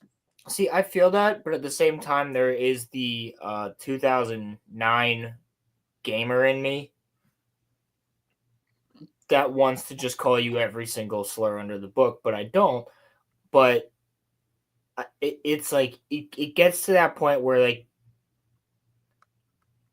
I'm actually kind of like when I logged into the newest Call of Duty and I had to sign, like I had to accept an article, like a multi-page freaking article about etiquette in voice chat in order to open the game. When I first downloaded it, I wish that I could like have a time machine so that when I have a kid, I could go back to 2009 and be like, you're going to sit here for 10 hours and just listen to everybody berate you for sucking at this game because it'll give you a backbone. It's going to be worse than anything you'll hear at school, and it's going to be worse than anything you'll hear on the internet. Because honestly, I could care less what anyone has to say about me because of that.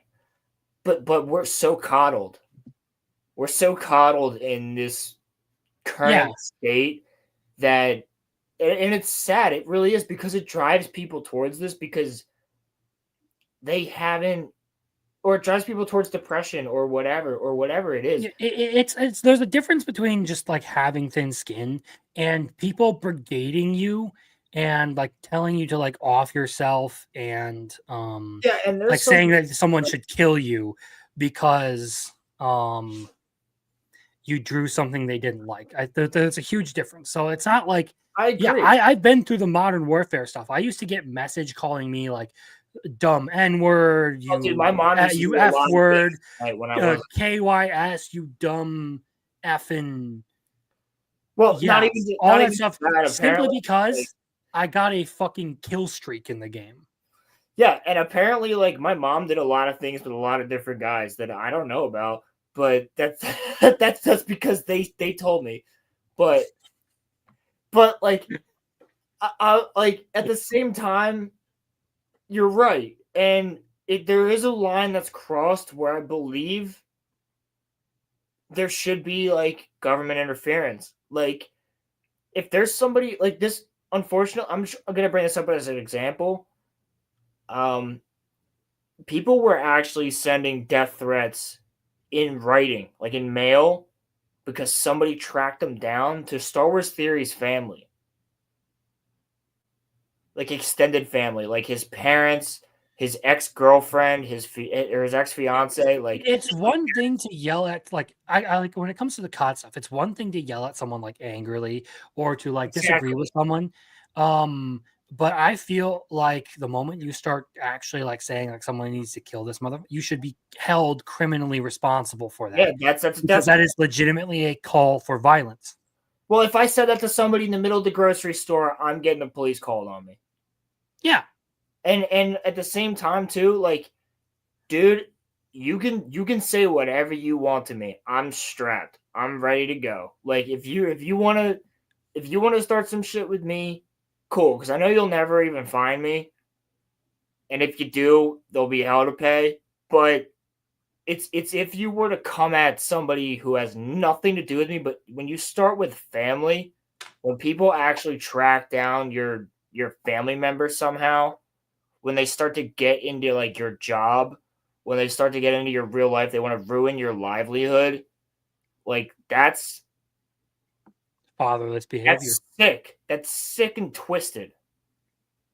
Mm-hmm. And it only shows how many freaking sociopaths there are out there. Yes. Yeah. Like some of the COD stuff was extreme. Other times it's just bullshit of people being angry. Okay. But it gives you that backbone to where if someone goes I think you're cool with it. You're like, yes, okay, whatever. True. But I still don't think people should be telling each other to kill themselves over Call of Duty. That's the same thing. It doesn't justify it just because of the fact that like it makes you toughen up a bit. But it's almost a joke at this point. If you were around at that time, like if someone says that to you, like my freaking, not that they have, but it's like my freaking coworker would be like, "Oh, bro, freaking KYS, dude." Like, and I just laugh and say the same thing. Like, you say something else back, and it's like you both fist pump when you're done. You know what I'm saying? Like, you're both like, "All right, cool." Like, that was funny, but that's different. That's because we grew up with that constant. Well, and it's also because it's your friend, right? You know the person personally. You know that they don't actually you feel know that you're way. going to go to work with the same guy tomorrow. Like I have told, like, I'll be honest, I have made that joke with friends and my brother. Like, they do something really dumb or obnoxious, and I just look at them like, kill yourself. Yeah, yes. It's one thing to say it to your friends or to someone who knows that you're not serious about it. It's another to go on the internet and say that shit. Yeah, because they're not the same relationship. This guy who clearly didn't know anything about this character drew the character in a sexy light, and now you're trying to push him towards something, like, because you know they're not going to stop. You know they can't just stop with you're a bad person, you're this, because there's going to be that one person that is going to push it over the line because that person is a sociopath. Well, and like I covered the Chibi Reviews doxing that happened a while back, all because Chibi Reviews said that the animation for a certain scene in Dandadan, you know, that first episode where the Sarapoans take Momo back to their ship. Oh my god, wait until next episode. They're going to have a real problem. Yeah. No, he said that the animation for that scene was good, and they went and they doxed him. They mocked his dead brother, and there was some long-standing beef there because it was the Boruto community who ended up doing it. There's a lot of problems with Dandadan. Not like actual problems, but there's a lot of people that are like, this is too sexualized, this is too this is too that. I'm like, you do realize that the occult and alien abductions are both very sexualized topics, right? You do understand that. You also understand that it says more about you to say that people are like gonna goon and stuff over that shit than the rest of us. But it's deflection because they are. And they feel weird about themselves. I'm not, dude. I'm not watching Dandadan and going like, dude, I don't watch Game of Thrones and watch Joffrey murder hookers and go, that turns me on. Like, it's a fucked up scene. You look at that scene and you go, this is horrific. If you look at that scene and you go, wow, it's kind of turning me on, and then you end up like making a post of like, if this turns you on, then you're it's deflection because these people are sick. If you're sick enough to tell somebody on the internet because of their opinion or an art piece that they made, as long as it's not, you know, too overt, like we've talked about, like as long as you're not like, you know, like a PDF file and yeah, as long as you're not making artwork of a real like child There's levels to this stuff, right? Like if you're out there making artwork of like a real child, like the Shadman did, right? Yes. That's some vile stuff. Then but I you can mean, start like- talking about like the lolicon stuff, which is, I would say, on a little bit a higher level because they're not even real characters. No one's getting harmed by that. It's still degenerate as fuck. But Yeah, you're a degenerate and you're sick in the head, but that doesn't. But you can say the same exact thing about furries. Like you're degenerate. You're sick. yes, that was my point. Is you start getting into that stuff, and there's different layers to it. And I had this conversation with a guy who I have been a part of his videos. We've streamed together video games and stuff. The questioners, and we talked about this a little bit in a Discord chat. We're effectively going over like the primary audience for a lot of these shows is teens. Yeah. So you're complaining about something for teens that has some sexy teen characters in it. Dude, Nick at Night when we were kids. Like Dude, dude, Total Drama Island has an episode where a chick loses her top. Yes. And she's the hot one. Twice. No, that doesn't just happen once. That happens a couple times in that show. You have characters. You have Margaret the fucking bird in regular show. Like spraying herself down with a hose. You have an episode of Adventure Time in the first season where Finn's running through a swamp, but there's a ton of curtains, and behind every curtain is somebody else naked, bathing. Like you got there's weird shit. But like that's it makes you uncomfortable. If you're a normal person, it's supposed to make you uncomfortable. And it does. But you also have other scenes, like the chicks losing their tops in Total Drama Island, where like as a 12-year-old, you're like, well, I know I'm straight. Because I kind of wish she wasn't covering up. But you're freaking 10. You're 12. Like, but that's different. Like I know that when I was 12 years old and I looked at the TV screen, I was watching iCarly. I was like, Miranda Cosgrove is attractive. At the time, I knew when I was fucking 6 years old, 7 years old, I was like, I like the way Natalie Portman looks in Star Wars. I like Princess Leia in a bikini. Like that's not, there's nothing wrong with that. That's not weird. That's it's very 1984 with how sexual content is now treated by people on the internet. Dude, but then you have the freaking Acolyte, which I have to bring up because it is the most perfect example of this. Where you have the people that are behind the Acolyte telling you, well, this was made for kids and you canceled it. And I'm sitting there going, I did 40 minutes on a scene on my podcast. 40 minutes on this one scene where you had Smilo Ren, who actually is a good actor that you wasted. Smilo, not Kylo. You had the bad guy bathing in completely naked, bathing in a freaking tub, out like in a not a tub, but like a hot spring outside, while you have the main chick gooning at it, like fawning over him, like she's just standing there staring at him. And then if you read the freaking narration, the narration on Disney Plus literally says she looks at him with a predatory gaze. He takes off his kimono pants and drops them to the floor. As he walks naked into the pool, she continues to watch him with a predatory gaze from behind the stone. And she walks out and he asks her to come and get naked and go in a pool with her. It's a softcore porn scene. And the same people that created that, by the way, Harvey Weinstein's former personal assistant, will tell you that show is made for kids.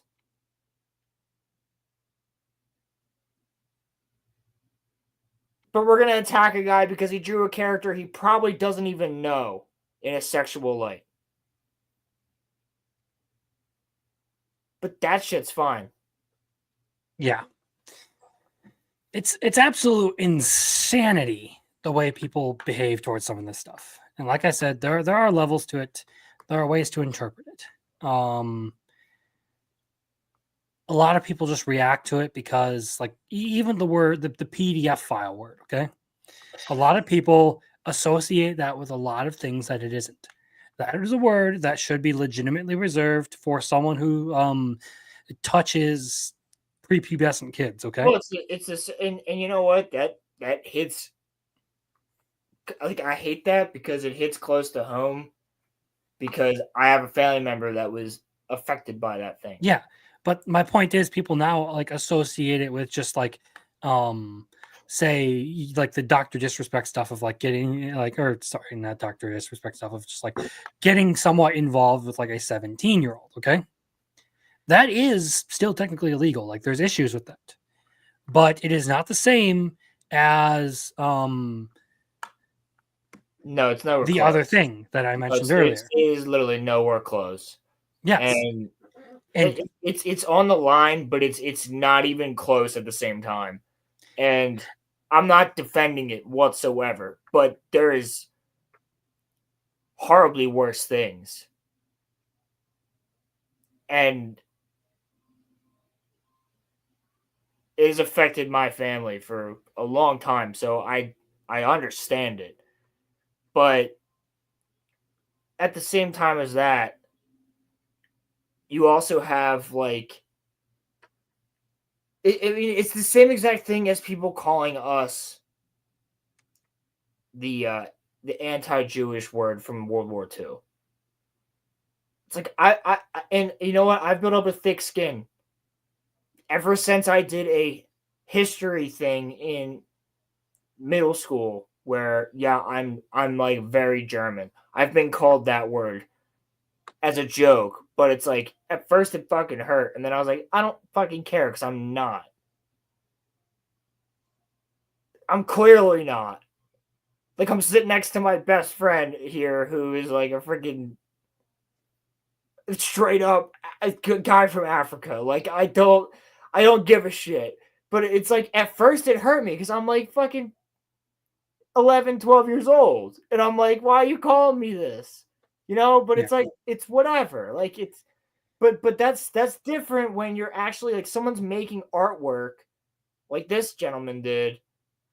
And he probably doesn't even know what the character's from because that's the other problem with this is that so many anime characters, I could give you a 40 or 50. I could give you the grandma from fucking Dandadan and not tell you her age. And you're probably going to be like, yeah, she's like 19, 20.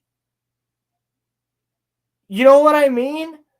Like, they look the same, dude. But then you have Toka from Tokyo Ghoul, for instance, who looks like she's a teenager, but she's not. She's 20. But she could be 14 in some anime. You expect everybody to instantly know that. And this guy probably was getting super chats to draw said character. He wasn't even on a stream, from what I understand. He was basically saying he was watching someone else stream and just doodling the character. Yeah, but he probably doesn't even know what the character's from or who she is. Yeah, that's pretty much what's caused all of this. Is he drew a character he liked and people freaked out about it. It's really. I hate the internet sometimes. Oh, dude, it's sick. It's a sick and twisted place. If you haven't, you should listen to the song "Welcome to the Internet" by Bo Burnham because it's. I love that song. It's very accurate. It's so accurate to this. That whole album is Welcome to the internet. Dude, yeah. Come and take a seat if you have. I don't remember the lyrics anymore. Famous people's feed. Here's how to build a bomb. bunch of colored pencil pictures of Harry Potter and Fear just fucking each other.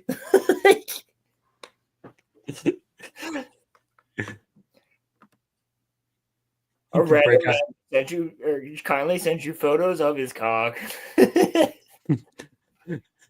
It's so accurate, dude. It is. For now, please do. I highly recommend everybody listen to that entire album because it is literally just so on point to the world now. Even though it's like 3 years old now, it's on point. Yeah. So Jesus. that just about covers it as far as tonight's topics and stuff go. So we're gonna start unwinding a bit. Like I said, I'm thinking of moving my streams back onto my main channel. That's why I'm streaming here tonight. And just abandoning the live channel altogether. Because I want to grow this channel and not have to try and grow 2 channels. I might as well put all my content in one place, right? Abandon ship. So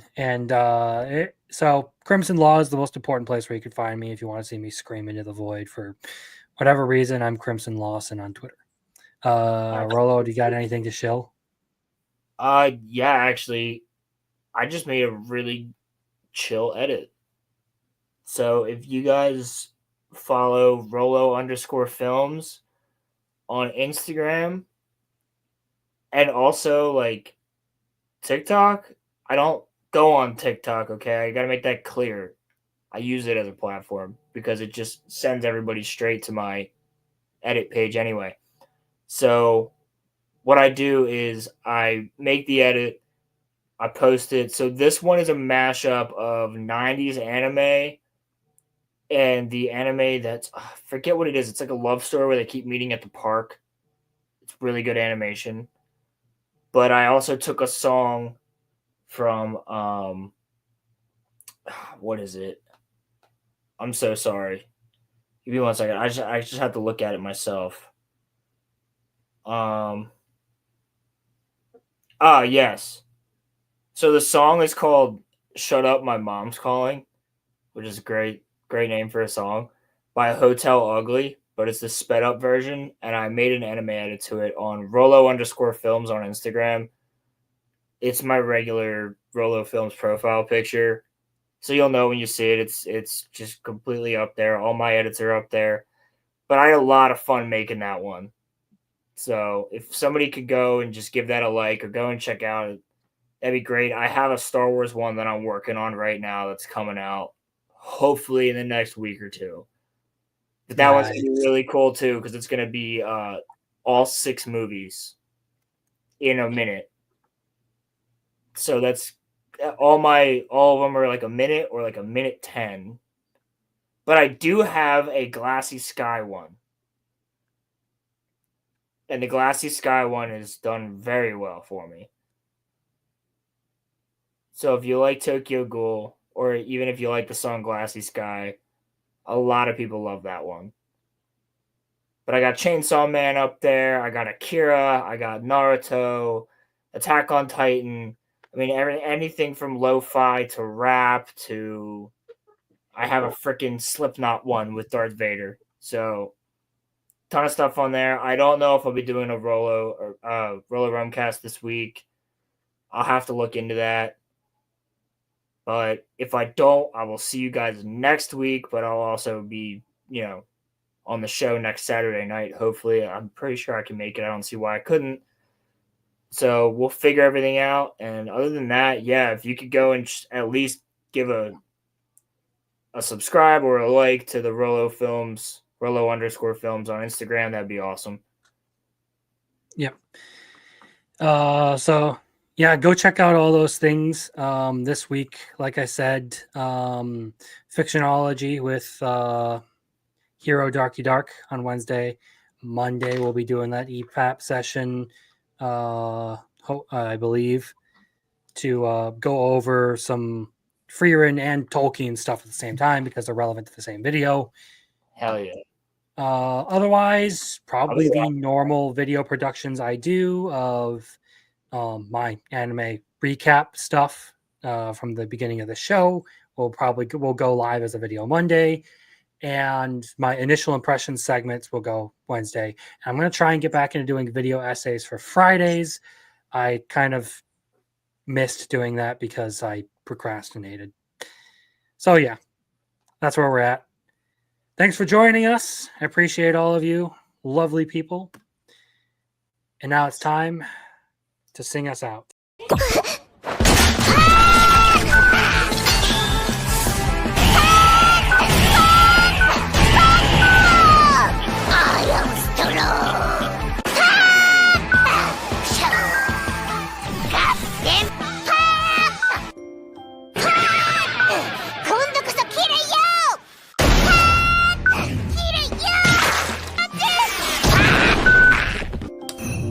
Hibana-chan.